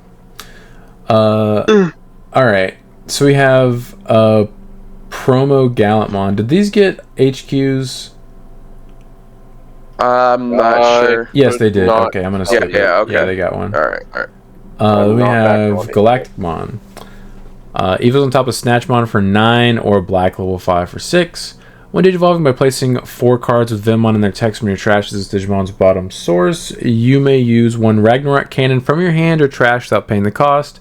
Start of your main phase, delete 1 of your opponent's Digimon. All turns with Digimon will leave the battle area by returning 4 Vimon from its sources at the bottom of the deck it doesn't leave. I'm telling you, Sean. They also gave it the Liberator trait for some reason. Because they need Vortex Resonance to do something. Okay, they're like, we printed a really bad secret. We need this. We need people to play this card. God. No, I'm telling you, like, I don't think it's like gonna be like tier 1, but it definitely is like. I think it's playable. It's gonna be really annoying when Caleb brings us to locals. I know. I might bring this. It seems like it'd be fun, and the lore behind this Digimon in Digimon World 2 is just really cool as well. It's not even like a Digimon; it's literally like an AI. I guess that's why it's unknown down here. Yeah, it's so funny. Like the Destromon, the level 5, killed a bunch of people in the real world. Like a bunch of warships with people on it. Yeah, it was pretty cool. Yeah. Gallantmon promo. He was on top of red or yellow for 4, or Wargrowlmon and name for 3. When this card would be played, if there's Digimon with 13,000 DP or more, reduce the play cost by 2 for every 5 total cards in both players' trashes. Rush, blocker, and then on play / when evolving, delete 1 Digimon with 13,000 DP or more. If this effect didn't delete, recover +1. I'm not sure what the design intention of this card was, because I don't know either. If you have any DP buffs whatsoever and you Evo into this guy, he's gonna blow himself up. It does. It just says if there's a Digimon. Yeah. He will totally just kill himself. Yeah, he just blows himself up for no reason. And then if you have anything on your... Like, if your opponent doesn't have a 13,000 DP or more Digimon, and you do, you blow up yours. Like, there's just... I do not understand. They were, like, they're trying to balance BT13. They're like, how do we do this? Man. Like, why? It should say you may. That's hilarious. Why can't it just be you may? That's awesome. Okay, this card just became unplayable, right? I think it's really awkward. I don't know what you would put this in, because it sure as hell wouldn't be Gallantmon, because if you go Wargrowl X into this guy, he's just going to be like, okay, I'm dead now. You're not playing this in Royal Knights either, because BT13 is just effectively better, right? I mean, this has you could play this. Yeah, you could play this in Royal Knights. That is true. You think so? Because he would never have a DP buff. Oh yeah, okay. Unless you played him out with like when you Omnimon, do you play him out with the Justmon from BT13? Oh god! Someone's got to die. Oh man. Yeah, I guess it's just Royal Knight support. Yeah, anything. You can't play this in pure Gallantmon, I don't think. Right. It's a really weird card. That's funny. Yeah, yeah, that's weird. Then we a lot of people were memeing on this deck or on this card. What, Ancient Volcanomon? Yeah, just look at the art. It just looks so weird. He's just standing there. Yeah. Menacingly. Menacingly. Yeah. Well, that card's gonna be worth less than $1 pretty soon. Yeah. MagnaAngemon. Evos for 5 on purple or red, or level 5 with Gallantmon and name for 4 memory. Security attack +1. End of attack once per turn. Delete all Digimon. On deletion, you may play one play cost 3 or lower Digimon card with a Gallantmon or Greymon in its name from your trash without paying the cost. For every 10 total cards in both players' trashes, add 2 to this effect's play cost maximum. Rule name also treated as Chaos Gallantmon. Yeah. So obviously this plus the option card, you're supposed to blow up everything, go into Growl or Geo, and then warp into MagnaAngemon again, and blah blah blah. Yeah. Still wishing milled. I know a mill deck would be really toxic, but I love mill decks. This card's so weird. Yeah. This It's will hard be to really place. This is literally a kamikaze in the pre-release. 'Cause you're just like, Mm-hmm. hope this attack goes through. I have to. Yeah. Such a weird effect, but sure. If I'm going down, everyone's going down. This is literally. Then we have War Growlmon. He's on top of purple or red for 4, or Growlmon and name for 3. On play / when evolving, trash the top 2 cards of your deck. Then this Digimon gains raid and retail until your opponent's turn ends. When attacking once per turn, this Digimon may digivolve into a Digimon card with MagnaAngemon or Chaos Gallantmon in its name in the hand. For every 10 total cards in both players' trashes, reduce this effect's Digivolution cost by 1. Inheritable on deletion, trash your opponent's top security card. That's not bad for, I guess, like that version of the deck, but I couldn't see this being played in Gallantmon now, like the Gallant X versions. But I mean, I'm pretty sure this is clearly supposed to be for like a MagnaAngemon deck, so. Oh yeah, for sure. Yeah. This is interesting. I like that it reduces the Evo cost. Mm-hmm. Yeah, I mean, it still sucks that that Digimon costs so. I wish it was like a Digivolve for 4, and then if it Digivolves on top of like its line, it's 3. That's what it does. No. I meant the MagnaAngemon. Oh, The MagnaAngemon's 5, but then 4 on its line. Yeah. I'm saying I wish it was 4 and 3, but if you're using this to with combo this- into it, it's probably Yeah. going to be 3 or 2 most of the time. Yeah, this is a cool card. I like that they made it to where like you cannot use regular Gallantmon in this. yeah, and it's at least got an inheritable, so the other purple red War Growlmon doesn't. So Yeah. so at least you get to take a life with you. You do. Gomamon. All turns, your opponent can't get memory other than by tamer effects, so they printed a Gomamon memory blocker for blue. Sure. With the adventure trait. Yeah, with adventure trait. I'm assuming this means we will get an adventure trait, probably memory blocker for the other color or the other starter deck. Maybe it'll be a different route, and they do a different floodgate. maybe play by effect floodgate. Something. There's Can't still a reduce, couple of colors that don't have Digivolution all the floodgates. Yeah. There's several actually. Not sure why they did that, but sure. Ancient this guy. Yep. I'm trying to figure out what's going on in that art. It's this. just This is sitting his there. head. Yeah, This is his body. it's so weird. He's just there. He's just there, bro. Yeah, I'm happy that the best arts are the 2 cards that are actually playable. Right? Yeah,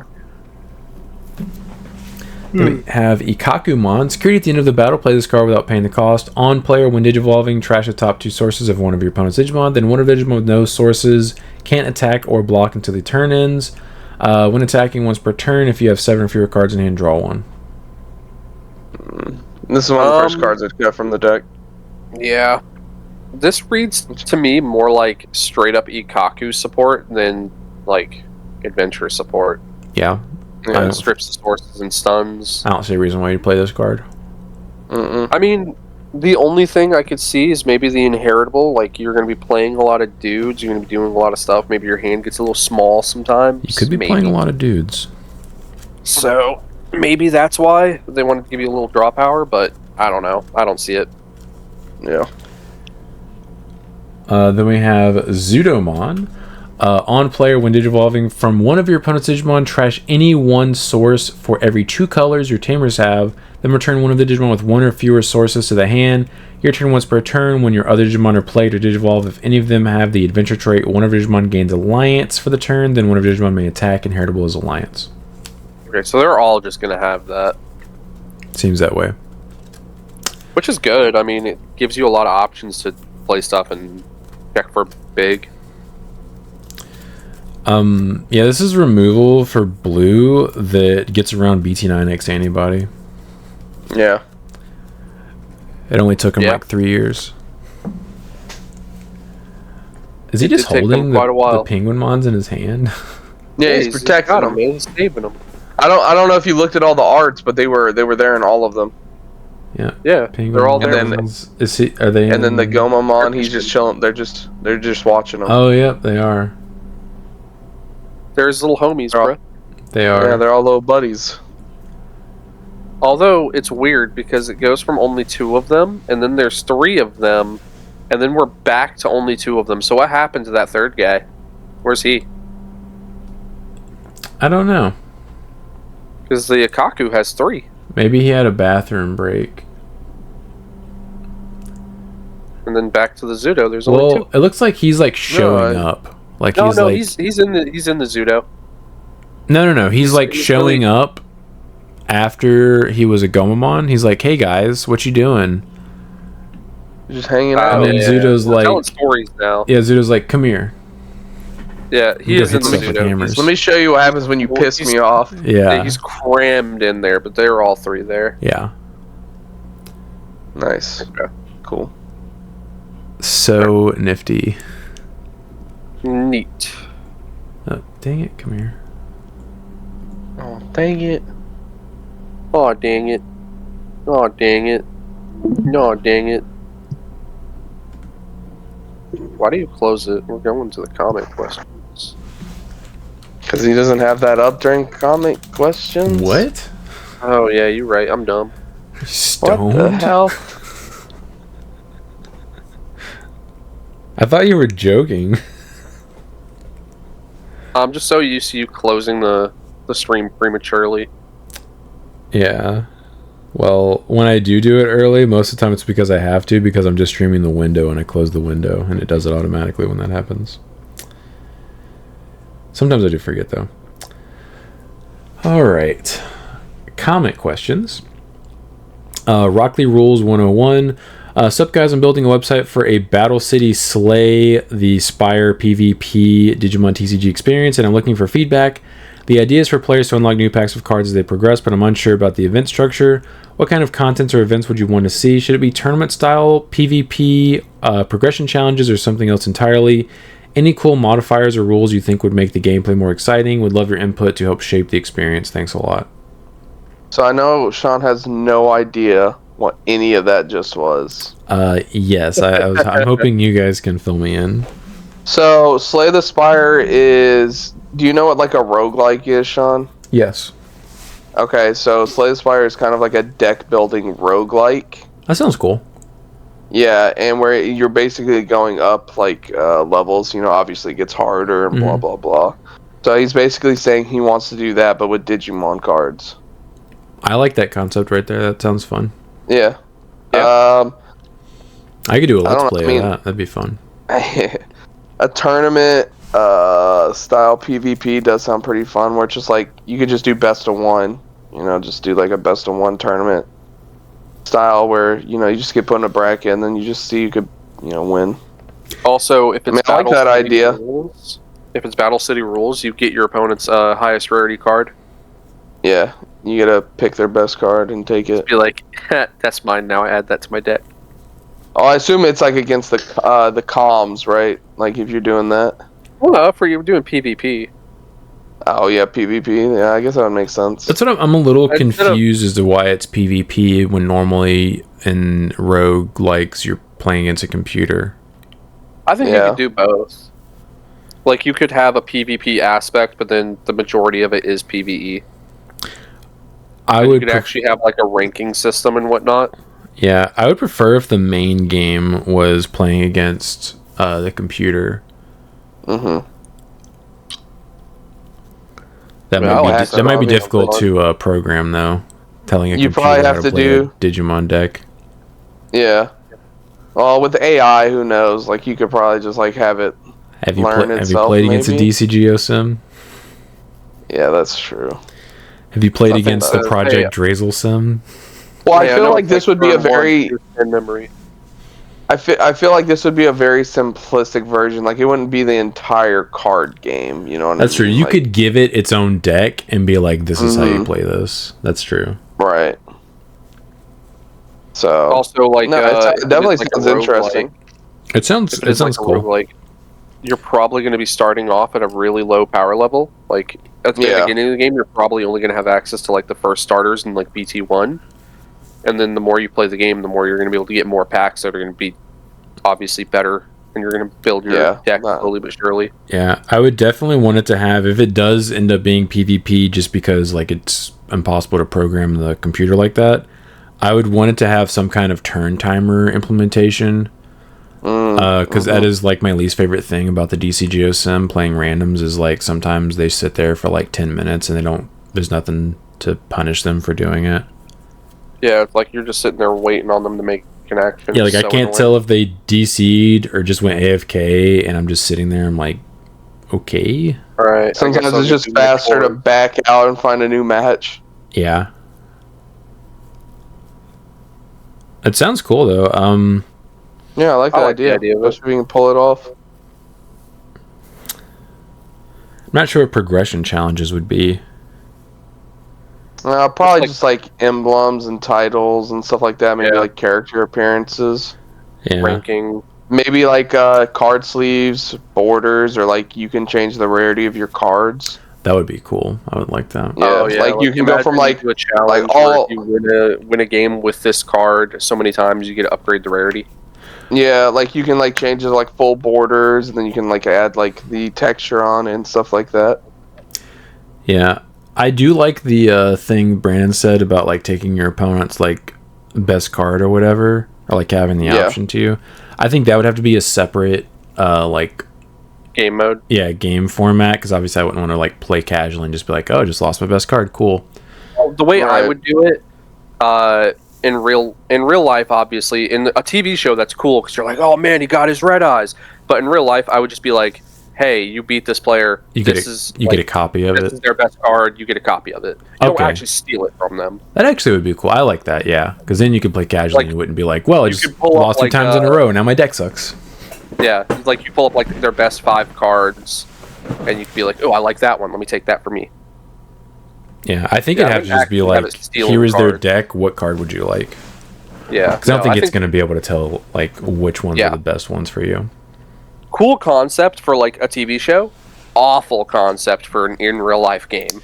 Yeah, it's like racing for pinks in cars. Right. I do like that. Let us know whenever that's implemented, because I might do a let's play of that, because since it's actually the Digimon card game. Brandon. A Goatboy TM4676. Opening 2.5 has been the most fun I've had opening a set. My locals was a huge trade fest, and I ended up getting everything I needed for Justmon, Virus Imperial, and Excel. Including the promo Shagemons. Did you already have those? I mean, I think he's just talking about, like, from the set. I mean, that is true, but he would Ben's playing 4 of those, right? He has to. You have to play 4 promo Shagemons. I remember somebody saying, you only need to play, like, 2. I'm like, what? That person was coping, whoever said that.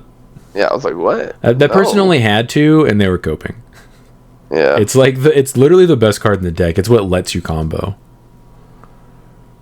That is cool, though. Global Digital Empire. Opened Exa SP, and my buddy opened Gold Zephyga Ace. Not bad out of 2 boxes each. LOL. Nice. Van was just styling on us. He said, yeah, I got an SP. I watched Caleb last night So I got my box from Trinity and then went to TBS and opened it, and Caleb walked up and he's like, "They still have boxes?" And I was like, "Yeah, they still have 3." He went up, bought a box, and he pulled the SP Takamikazuchi and Altart Omnimon out of his box. And then immediately traded it away. He traded it to AJ for a base art and money. He traded the Altart Omnimon? Mm-hmm. What the hell? I would have traded it. I didn't... Like, he said he needed it, so I didn't even ask. Well, I think it's because they offered him the base art. Yeah, plus cash or money. Yeah, because he needed the Omni X, but he didn't care for the alt art. Yeah, Caleb's not a rarity whore. He doesn't have that affliction. Good for him. Should have let me know. I'd have done something for that. Yeah, I didn't know either. I would have told you. I didn't have a base set, a base rarity to offer him. Unfortunately, I've just been like, I did. Here's enough money to buy one? Question mark. All right. Well, he would have turned to me, handed it to me, and been like, "All right, order this off TCG Player for me." Yeah. Yeah, I'm glad you guys got some SPs. That's always sick. There's no guys, and there's no. Oh, you mean the comments? Sorry, I thought you were talking about me and Caleb. I was like, my box was kind of mid. The Zephagomon Ace one looks really cool too, so that's a nice pull. Yeah, the gold one, that does look pretty. The gold one is sick. Benjamin Wiseman 6567. Sealed format for Digimon just doesn't work. You can be the best player in the world, but if your packs don't have SRs, you don't stand a chance. That's not to take anything away from Sean's victory, but a little consolation for Brandon, hopefully. And agree with Chris, being under 6 foot makes you fuzzier on exactly how tall you are. I think sealed. Is true. Sealed is cool if everybody pulls pretty okay, but that's never going to happen, though. Yeah, there's definitely a lot of discrepancy depending on just my deck. Good. My deck was inherently better because I pulled Zephagomon Ace. Yeah, so was everybody else that pulled Zephagomon Ace. Did those people come in first? Yeah, Sean, me and you would have been playing in the finals. Did a Zephica Ace come in first? And if Todd would have played his turn right, he would have beat you. And if some buts were because of what card? Because of Zephagomon. Yeah, well, Zephica Ace did not come in first, so. But I'm telling you guys right now, everyone above 6 foot knows exactly how tall they are. Sean, how tall are you? 6'2". Okay, and I'm also 6'2". Okay, you ask Brandon, what did he say? I don't know, I'm like 5'8", 5'9", something like that. I would still know my height if I were under 6 feet. I think that's a cop-out. You can't say that with certainty because you're not under 6. Yes. The entire time I was growing up, whenever I was measured... Yeah, when you're a child, you're like, yeah, I'm now 5 foot. Look at me. Like, yeah, like... You don't say that now? Of course you're going to pay attention to that. No. No, because people under 6 foot don't want to tell people how tall they are. Yeah, they know how tall they are. They just don't want to say it. So they guess, like, I don't know. I'm really 5'7", but maybe I'm like 5'8", 5'9". I don't know. I can't remember. They don't want to just outright lie. Yeah, I think that's BS. I would know my height if I were shorter than 6 feet. And then lie to everyone and say, I'm 6 foot. Yeah, I'm 6 foot. I will say, if you pull okay, you can still be successful at a pre-release. If you pull dog water, yes, you will not. It will be very difficult for you to have success versus people that pulled like decent cards. But that doesn't happen very often. Like, I've had that happen, I think, 2 times out of all the pre-releases we've had, where I knew after opening my packs, I was like, my deck doesn't do anything. Yeah, I remember one pre-release, you're like, oh, I'm screwed, guys. I didn't pull well at all. I pulled like 2 level 6s out of my packs, and I was like, my deck doesn't have a win condition. All my level 4s also cost like 3 memory to Evo. This deck sucks. Yep. It was BT16. That was pretty rough. Sirs Nails 3925. Well, I was thinking of signing up since it's like 10 minutes from me, but I'm unsure now after this little segment. We were talking about Ruin Mode Turbo. Yeah, talking about ruin moding people. Just do it, dude. The odds of us playing aren't very high. I mean, it's like a 400 person event. Round 1. All right, Ruin Mode. Oh no! All right, ruin mode 3 turns in a row. No. Extend handshake. What a great game. That reminds me after. I always say good games and offer a handshake after a round, and I did it to Chris, and he's like, I don't know how good of a game it was. Because it was a game. You literally couldn't. I mean, I said fair because you literally couldn't play game 2 at all.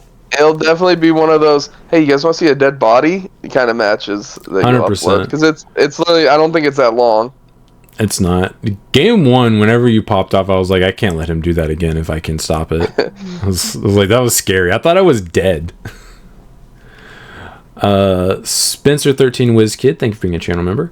Have you guys considered going back to BT 1.5 to BT 5 format, making decks with all the new consistency cards we've gotten with mulligans and playing a few games? Yeah, so basically playing with Mem Boost, training, scrambles. I think Scramble, maybe not. I don't think Scramble is a consistency booster. I mean, it's a generic support card. I feel like that'd be fair to add. I like that idea. Know. I like the new cards and new sets. I don't really like going back to old stuff. I will. Yeah, like, I think it just be the thing is, like, you could play a deck like BT2 Shine, pure like BT2 Shine, with like your trainings and stuff like that. I think that'd be cool. Yeah. Yeah, but I could do that now with Marcuses that evolve for free. It's more for the content, man. It's not to be like, oh, this would be fun. Oh, yeah. Okay. I think it's an interesting idea, and I would like to. If you want, I'll participate. Sick. At least one of you's down. Yeah. I mean, I didn't say I wouldn't do it. I mean, you sounded pretty against it. You sounded like a pretty big baby. You were like, I want to use my new cards. I like. Why would I play old cards? Yeah. Chris, with that mentality, you can stop playing BT12 Marcus because they printed new Marcuses. Whoa. He's not No, wrong. I finally have my alt arts. I can't do that. Imagine it goes to 1. They're new to you. Imagine it goes to 1. Sean, shut up. Don't you say that. It's either him or ruin mode. Pick one. It's too late. We're way past that. They can't hit it now. It's never gonna happen because it's not like meta relevant at all. But it would just be hilarious because you just bought your alt arts. I'm still paying them off. Yeah. It's so funny, dude. Because imagine they finally reprint ruin mode. He's in the LM set. His price has gone down. It really hasn't. Has it? I thought it was at like. They're not $100 anymore, but it's because you don't really see it in decks right now.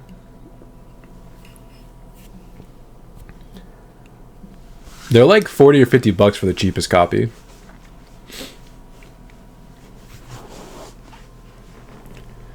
Are you verifying? Yeah, they're all about 50. Yeah. Give or take. What's the alt art? Which one? He's the most expensive at 55. Well, the cool one. The one from Palkia design. Yeah. Oh, the LM set? Yeah, he's the 55 one. The normal. So you might as well just buy that one. Yeah, because he looks the best. Yeah. Yeah. Okay. Yeah, put him to 1. No, or Marcus. Shut up. Take your pick. All right, moving on. Which one would you prefer, Sean? Neither. If it happened, which one would you prefer? Ruin mode. Both of them would torpedo my deck, so I can't pick. My deck would pick be. One. It would be unplayable. I could at least still play Burst. I would want to play Burst. I would want to do that. I know you wouldn't. Yeah. You have no meaningful defense. You just lose to OTK decks if you don't have access to ruin mode. Turpex. Chaos Deck is an option card that trashes opponent's security, by the way. Yes, I forgot that was a card. Because we were talking about, like, we've never seen an option card that trashes your opponent's security. Right. Yeah. But, I mean, it's been a while since, like, it's been relevant. Yeah, it's been a long time. Ashes Fall 9530. I love how Pokemon pretty much had to rip off the Next Order battle mechanic, and Next Order had way better graphics. They don't put the old games out because they're scared it will take sales away from their new games. I mean, yeah. Yeah, it's true. I mean, but the thing is, Digimon's had that game mechanic since Digimon World 1, so yeah. I mean, he's not wrong. I mean, joke's on them because I would buy the old games. I would not buy the new game. Well, like, the thing is, a lot of people are like, oh, the old games are so great, the old games are so fun. The first, like, 3 gens are kind of broken. It's not until you get to their remakes that they're actually, like, pretty good. I'm like, not going to pick up Red. I'm definitely playing Fire Red and Leaf Green. I like... but even then, like... I like playing Crystal. Yeah. I was going to say, the third of each game is pretty good, except for Yellow. Yellow is probably the worst third game because it's still got the Gen 1 broken mechanics. And you're forced to use a Pikachu that can't evolve. So... you just have to play the game with a Pikachu that kind of sucks. Any true Gen 1 game is not fun to play, just because of how super busted that game is. Like, it is held together by, like, Scotch tape and bubble gum.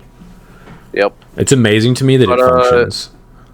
Yeah, like Fire Red, even Let's Go. I think Let's Go is gross. An actually really good Gen 1 game, especially if you're, like, new to Pokemon. It's, like, such a good entry game. Gross, dude. Well, I think what I liked... kind of bad, but... what I liked about the Let's Go series the most was the accessibility to, like, shiny hunting and stuff like that. Like, because it was one of the first, if not the first Pokemon game to have, like, the overworld Pokemon. Yeah. I think that's what made that game so much fun, because I'll never forget the day I was riding up, I can't remember which route, and just out of nowhere, there was a shiny Charizard, and I was like, I gotta have that. We're there. You know, so, like, now we're starting to get that. But it's crazy that there's this billion... yeah, they're definitely $1 billion company. Multi-billion dollar, dude. They are the largest media franchise, period. They outdo Disney. Like... yeah, it's just, like, these games are just so... and I can't tell if it's just there because they're held back by the Switch. But, like, there's very little... It's almost getting to the point where it's like Madden. Where it's like almost the same same game every year with like very little updates. Like Scarlet and Violet looked awful. Like, I'm not saying that like these games have to be like perfect, but we gotta see some innovation. That's why I think Legends Arceus was so like not groundbreaking, but just so amazing because it was so different than what Pokemon games normally put out. Yeah, but it's crazy at the same time because there are Digimon games that have been doing that forever. Every Digimon game is almost different every time they put one out because they're always trying new things. Yeah. And it's just like, oh my god, just to get Pokemon to do something new, like we can finally catch Pokemon outside of like the battles. Like, oh my god, that's so crazy. It's like, why are we just not getting that? Why did they just now them. Give them a concussion? Yeah. They're yours now. Get out of here. No. Yeah. I want them to... I would like to play Crystal with current gen mechanics. That'd be cool. And Megas. That'd be pretty sick. See, I also think that they need to get off this new mechanic every year. Just do Megas. I don't know why they got away. They did Megas for 2 generations and they were like, let's do some weird stuff, dude. What about a special stone that gives you move? Like, the worst part about Z moves is like the 10 to 15 second animation. It's the worst part of it. You can't skip it. Every time you use it, it's like, oh god. Even if you turn off battle animations, it would still play. Yep. Yeah. That's so funny. I never played those gens. There's only 2 of the battle mechanics I've ever actually truly liked, and that is Mega Evolution and Terastallizing. I actually really like Terastallizing. I like the ability to change your Pokemon's type. I think that's actually really cool. But yeah, Mega Evolution. I agree. Like you guys know, you can see this. That is a Caesar. Mega Caesar is my favorite. So like, I like Mega Evolutions and I liked Gigantamaxes because certain Pokemon, when they Gigantalize, actually like changed like forms, you know what I mean? Like they became like different kind of Pokemon. But you had to hunt for one. You had to hunt for one that actually had the ability to do so, which made it a huge pain. And I like they introduced Gigantamax Soup in one of the DLCs where you could just give it soup and make it Gigantamax. Yeah. And then I like the idea of terrestrializing because I like the change to like the actual game mechanics where like you actually have to think about like like the battle system. I absolutely despise. Don't you say it. The stupid. Don't say it. Little form they get. I think that's so goofy and stupid. Oh yeah, the hat. Yes. Yeah, I also think that looks dumb.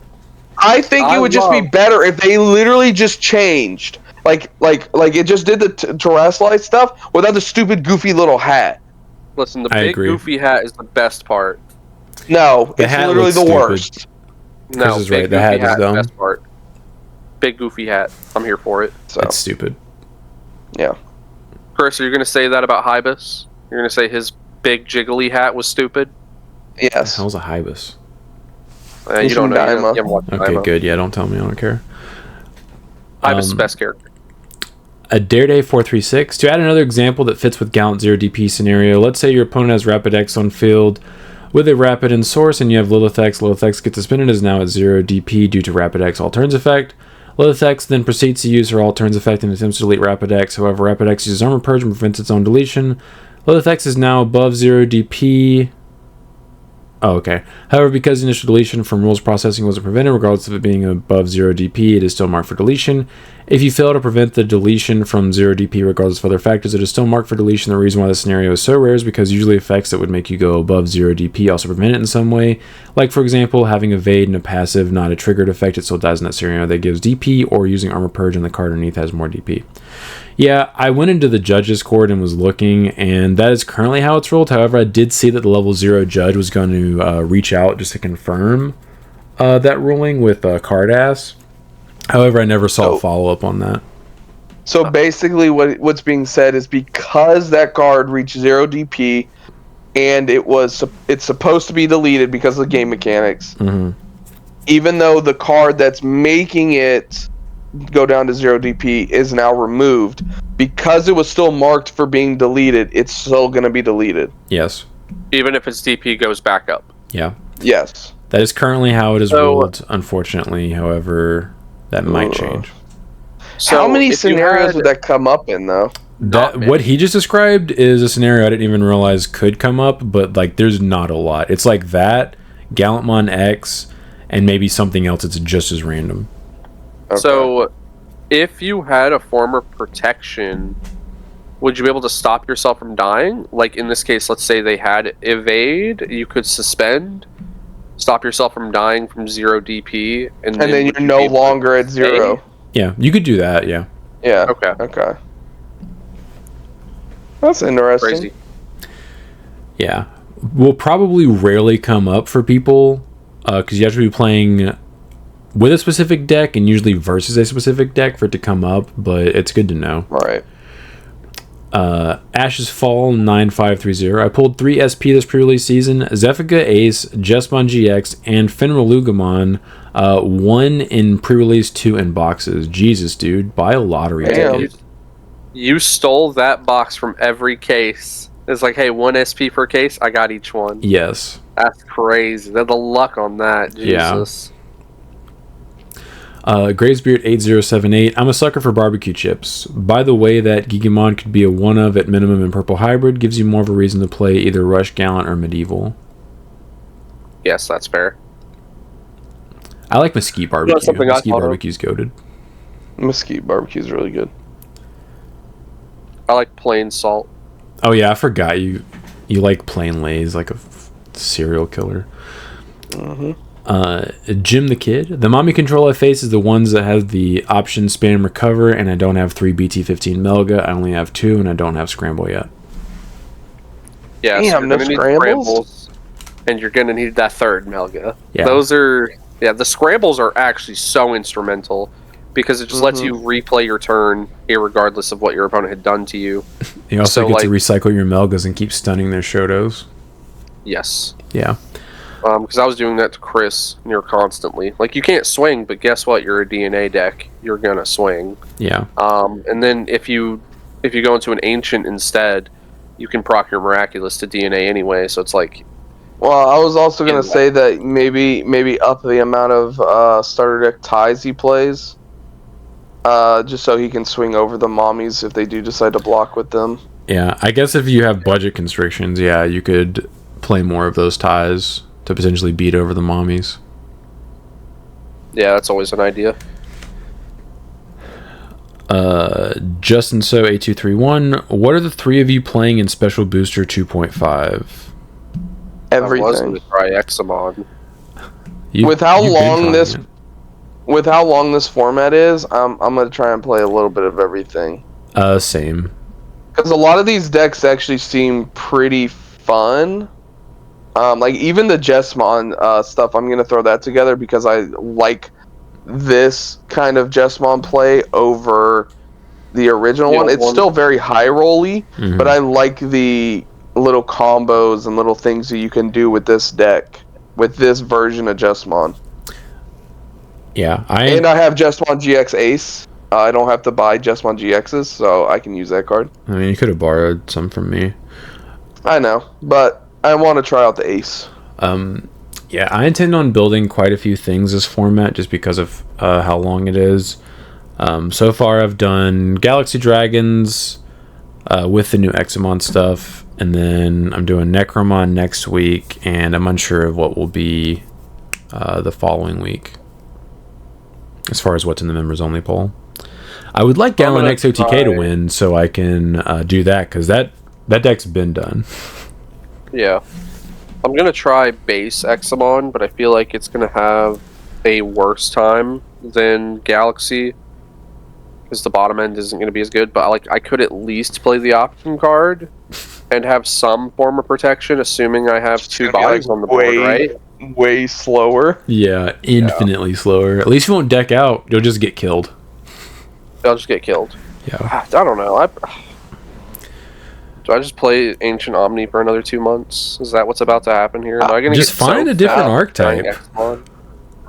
Alphamon also seems like a lot of fun. Yeah, the Chronicle cards look pretty cool. The thing with the Alphamon deck too is like if you get the stack, if you get like both level 6s under there and the Alphamon, that card's almost impossible to get rid of. Yeah. Like if you, especially if your opponent doesn't have a memory setter and you just keep choking on like one or two, it's like, sure, you can swing in my security. Guess what? It's my turn. Mm-hmm. Like it's gonna be tough to get rid of them. Like now it's getting to that card with those cards is the difficult part. But once you do, it's kind of like, yeah, just said with Paladin. Honestly, though. So. What are they going to do when you strip all their sources and then bot deck it? They just lose. I Examoned Caleb a couple of times last night. I will say I did really love the new Slayer. It felt really good. Being able to strip any 3 sources and then delete something, it was nice. Yeah, it's really good. Breakdramon I think is better, but they're both situational. I mean, just being able to kill their tamers, really nice. Yeah, something funny. I cleared a body against Caleb and popped his one memory setting tamer, and I was checking security with a Slayer for 2 checks, and I checked like 2 more of his tamers, and I was like, oh, okay, cool. Yep. Dope. That's how it always goes. Yeah. Justin So 8231. Keep up the great Digimon content. Thank you. Thank you. Kyle Newey 9278 went to my locals yesterday, went undefeated with Ancient Toolbox. Was a lot of fun. Definitely made mistakes. LOL. Nice. Which Ancient? I'm assuming Garu. Yours. I think he means my deck. Right? Yeah. Yeah. Okay. Sauce. Yeah, that might come back to the channel. We'll see. Yeah. Oh man, Chris, I can't think of the word sauce anymore after what we saw. We went and saw Mickey 17. Yeah. Oh man, I have to see that today against my will. No, it's really good. It looks like a movie I'm not going to enjoy. I hope I'm wrong, but it doesn't. I don't have any expectations. It's kind of like a dark comedy. Do what? Yeah. How do you lean politically?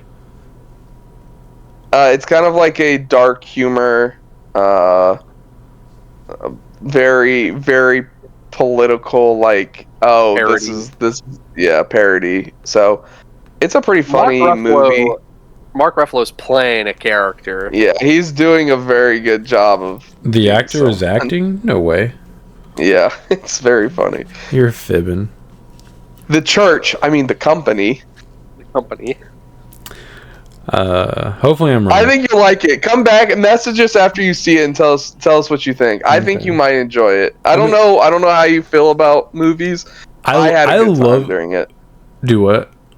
I had a good time during it. I love movies. It just based on the trailers, I'm just watching it and I'm just like, this doesn't look like a movie I'm gonna enjoy watching, but I hope I'm wrong. I think Robert Pattinson obviously does a very good job. I think he's a good actor.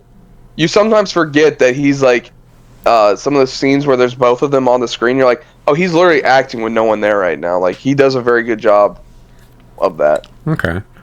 So Lindsay Lohan Parent Trap vibes. Got it. Yeah. Kyle Newey 9278. Sora can be bounced consistently.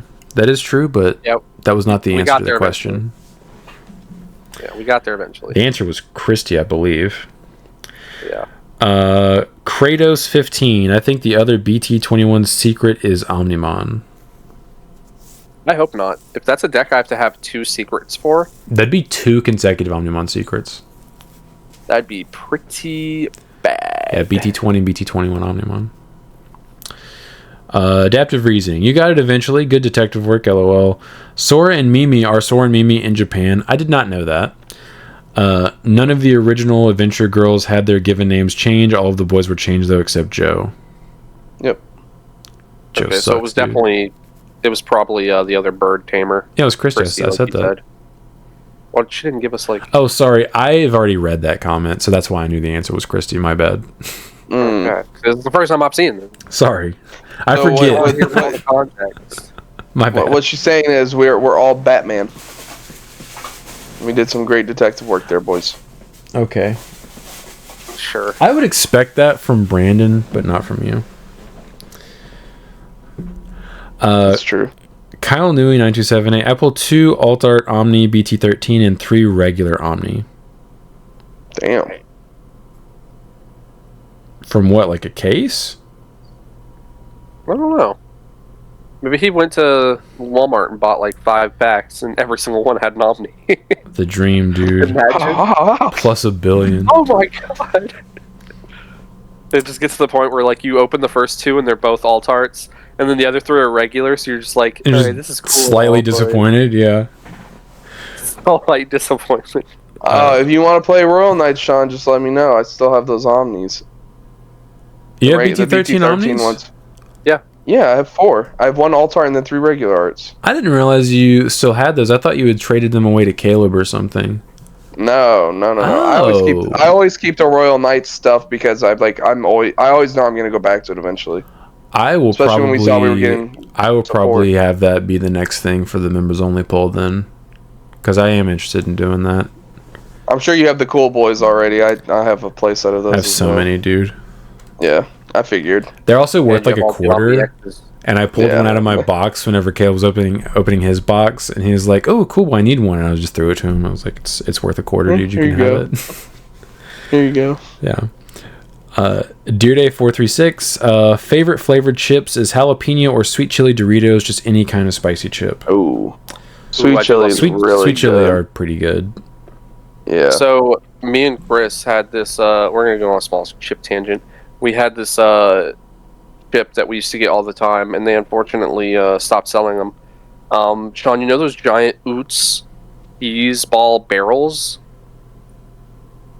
What? That's the brand Oots. UTZ. And they're like the giant like tub of just cheese balls. Yes, I'm familiar with that. I heard Oots ease ball barrels, and I was like, "Am I having a stroke?" Yes. Am I dying? They used to sell a spicy variant of that, and oh boy, were they addictive. Messed me up for days. Man. And they were so worth it. They were addictive, They were man. good. Depending on the spice level, that sounds like it'd be good, but like, there's a certain threshold where I'm like, I'm just trying to survive this, and it's no longer enjoyable for me. They were surprisingly spicy. Like, I was not expecting them to be that spicy. I probably wouldn't enjoy that then. People who say hot Cheetos are spicy are are wild because they are not spicy. I don't think hot Cheetos are spicy, but like there's a threshold where once I pass it, I'm like, this isn't enjoyable anymore. Right. Oh, no, hit me with that. I'm like, I'm just trying to prove how much of a man I am trying to eat this. Yeah, those are definitely up there for me.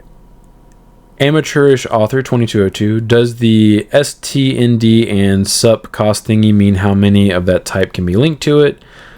No, but someone adaptive reasoning responded and said it's just short for standard.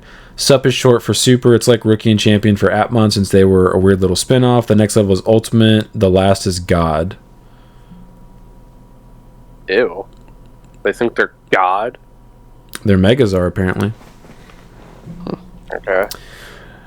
Dareday 436. You don't even need to pay for memory for BT2. That Agu is the same as a starter deck guild that warps. They give you a black box Evo that just needs to meet a requirement. So for one memory to make Marcus Digimon, you can Evo into room mode for free. Yeah. Yep. We got there eventually. I pointed that out to Sean. I can't wait, dude. Need a deck. Dude, you have a Mega on the field? Sick. Promote Agu? It's dead! And, like, the thing is, you can't even put, like, a floodgate on the board that says something along the lines of, like, your opponent can't ignore Evo requirements, because you could just go into the other Marcus and then pop it. If they have the only one color has access to that particular floodgate, and it's a black card. So should I say any more? If they printed more of those. Well, hopefully they don't, because I won't like it. If they do, though, you just hard play the Rise, and you're like, okay, ruin mode your board, idiot. Do it anyway. Yeah. I can't wait. Sawyer Smith 3965. You can do a Royal Knight. It's RN. That's why I was like, what the hell does that stand for? I knew what he meant. I had to read the next few words to figure it out. So you can do a Royal Knight, opposite of a Royal Day, without Omni with Gallantmon combo pieces as a combo to end the game. You run any Royal Knight that... So it must have been a typo, because he says you can do any arcade that draws or searches, and the options that pull out arcades from sources. I mean, you can, but like... I think you're just playing the objectively worse version. Yeah. Like, that's like people that say you can play Perpetual without Promo Shagemon. Like, sure, you can do it, but you're playing a worse version. Doing it optimally. Yeah. If you want to build that deck, you're just going to have to invest the $200 to buy the 4 cards necessary to play it optimally, and just play it optimally. Dude, the more I'm reading about this damn thing, the more I'm hating it. Just read the next comment. Oh. Amateurish author 2202. Since Agu and Shine are both vaccine, you could also Emissary of Hope into it. Cope. I hate it. You could do that. I would never play Emissary of Hope and Shine. But yes, you could if you wanted to. If you were so inclined. Planty Boy, I'm basic. Barbecue chips are great. If you could make Bandai give you support for a deck of your choice, what deck would it be? Black or Greymon? Yeah, Greymon. Please. So I'm pretty spoiled right now. They keep giving Garu support, so I will go in a different direction, and I'll say I want a new Ulforce. That's also a good choice. I would like them to finally give us future mode. Like, get over it. Give it to us. That's a legal thing. I would love for them to do that too, but apparently that's like a legal thing where they don't even have the rights of future mode, apparently. Get it. Get the rights. That'd be sick, though. Level 7 future mode. I'd love to see some more Machinedramon support that isn't just, oh, hey, a new level 5 Cyborg has been printed. Yeah. Well, the thing is, you're actually probably going to be getting it. Because if you look at how it has been going, Seedramon Ace, Piedmon Ace, Puppetmon Ace, Machinedramon Ace. Machinedramon Ace. Yep. So I think it's probably going to be in the next EX set, because I think that's the one that's based on... Season 1? No. What is it called? I'd have to pull it back up. I think it's based on one of his games. Games? No, because remember the pack art is the Virus Metal Greymon. It's based on one of the games, I believe. whatever it is. I think he might be in that. Oh, we also talked about this already, but the Olympus deck. I'd like to see that eventually. I would like that. I think the Olympus Digimon are so cool. I really want an Olympus style deck. Because, I mean, you could just have their Tama be kind of like Gates or Drazel. It'll be something like that for sure. Yeah, just have it be their server. That'd be cool. And it would have to be like trigger their when digivolving effects. Yeah. It'd be like Hina except for good. Except good. Yeah. No, I think you should probably just get brand new of all of them. I want to be able to play Venusmon in it, dude. Eat a dick. You eat a dick. I want Venusmon to be playable in that deck. Also, it's funny because he said I'm basic and then said barbecue chips are great. Truly basic is Brandon saying he likes Lay's potato chips or regular flavor. You know what? What I'm about to go ham on when I go over to his place Lay's to watch original Daredevil and chips? Invincible? No. I have bought a bag of Chex Mix. Savory. Those are the ones that taste like Worcestershire. Is that the flavor? It's called savory? Mm-hmm. Okay. Yeah. I thought you were just saying that they're savory. It's basically a Worcestershire sauce flavored.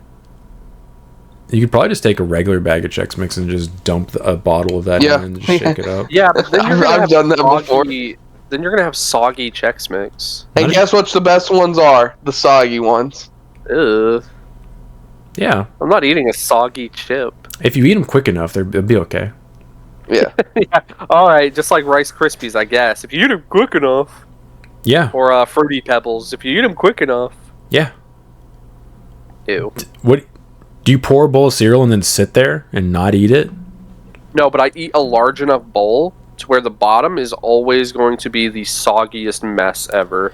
Nah, dude, I just... Yeah, you bet you shovel that all in. I do. I just showed you how I do it. I get big spoon, big bowl, pour cereal, pour milk. As the milk's going in, he's like this. Just shoveling it in. Yes. Damien Carr 168, thank you for being a channel member. How are you swinging with Chromon after hard playing it? It doesn't have rush. The you may attack effects don't ignore normal rule requirements that Digimon played that turn can't attack. I told him that I believe you swung with something else, and you just didn't explain it well. But you can... That's how I was using it all night. You can confirm that, Christopher. Were you swinging with something else? Yes, it was. I was swinging with something else. Cool, okay. So Chris wasn't cheating, confirmed. I was pretty sure that you were swinging with something else. You just didn't say that. Yeah, because the card itself says one of your Digimon may swing or may attack. Yeah, it was something else.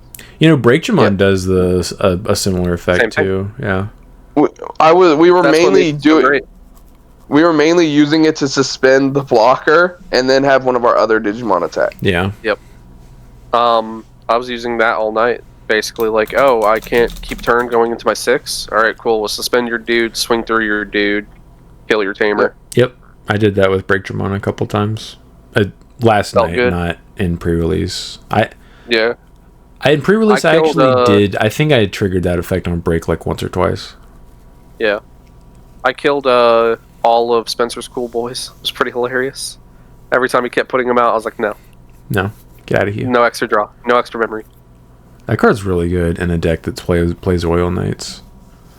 Yeah. It just sucks that the original cost of the card is 4 memory, because that is very expensive. Alright, that's everything. And that is it for all of those. Nice. Now I can go cut the grass. Yeah, I'll be over in a little bit. Alright, it's a pretty small yard, so it's not like it's going to take very long. Yeah. Also, next week, guys, we are going to try our best to do a live reaction to the ban list. Yes. So the podcast will be a little late, but live ban list reactions, let's go. We finally got the announcement. Goes into effect the 28th. Something like that. Yeah. You guys want to throw any pot shots? Any crazy predictions we haven't talked about? Just to get it out there? Nope. Nope. I'm excited to see what it is. If they hit any more of my decks randomly, I will be upset. Okay. Well, I hope Ruin Mode. Shut up. And I hope War Gromon. I don't care about that. That's I not going to think happen more- because that deck is not doing anything crazy, but that would be the card to hit if you do need to that deck. That is the card to hit. Yeah. Listen, if I can't have my Garu, you can't have your War Growl. That sucks though Alright. because that card fixes the one weakness the deck did have, which was to blue, and if they hit that card, they immediately just start losing to blue again. Good. Kill him. Yeah, of course you say that, blue player. Yep, I'm a blue player, so. This guy. Go ahead. Hey, Sean, so I got one of my birthday gifts a little early. Uh-huh. Here, I thought you might appreciate this. It's little Vegeta. Is that baby Vegeta? Yeah, it's from Daima. Okay. Yeah, somebody got that for me. That's cute. Yeah. Thought you'd appreciate that. I do. Just have them sitting over here. I want to get this. I don't think you're going to care. I didn't think you were going to care about the little baby Goku as well. That is correct. Don't show me that idiot. Yeah, look at him. He's got his little power pole and everything. Worst main character ever. That's a bad opinion to have, but okay. He's an idiot, dude. It was Only fine. in It was Super. fine when he was a child. When he's a full-grown adult with like 4 kids, he shouldn't be a stupid moron. Okay, that's only in Super. He's actually highly intelligent in all of Dragon Ball Z. Not all of it. Not. He does dumb things here and there, but 9 times out of 10, he's very. It's definitely not as bad as in It's Super. not as bad as Super, but he is still a moron in Z. Like He just like, has look at this, he has alright? serious moments and more of them in Z, but he's still a moron. Yeah. Like I just got this today, and you're gonna tell me this isn't absolutely sick? Like, Put it down. I don't care. look at this. I don't care. It's even got the windswept hair. He comes with I normal literally don't hair. care. Yeah, don't worry. I'll just start. Man, will showing you just do the closing, videos. please? Chris wants to cut the grass. You're holding him Hey, hostage with showing us that moron. No. The thing is, like, he wants to watch Daredevil.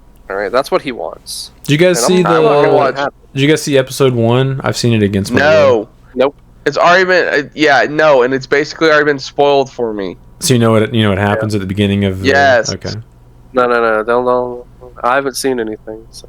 I haven't had it hard confirmed for me, but I've seen enough to where I can insinuate what's going to happen. I know exactly what happens before the opening credits against my will, thanks to the internet. I wasn't gonna watch it anyway, but like I already know what happens. Ah, dude, it would be so funny. Don't say anything, obviously. It'd be so funny if the Okay. show just starts with him doing the walk away from She-Hulk's place. It just cuts to his perspective and follows him from there. Yeah, it's gonna start on a real light comedic note, for sure. Yeah. All right. You'll Anyway. get a good chuckle. Yeah, good save. All right. Yeah. Bye. Talk to you later. Bye.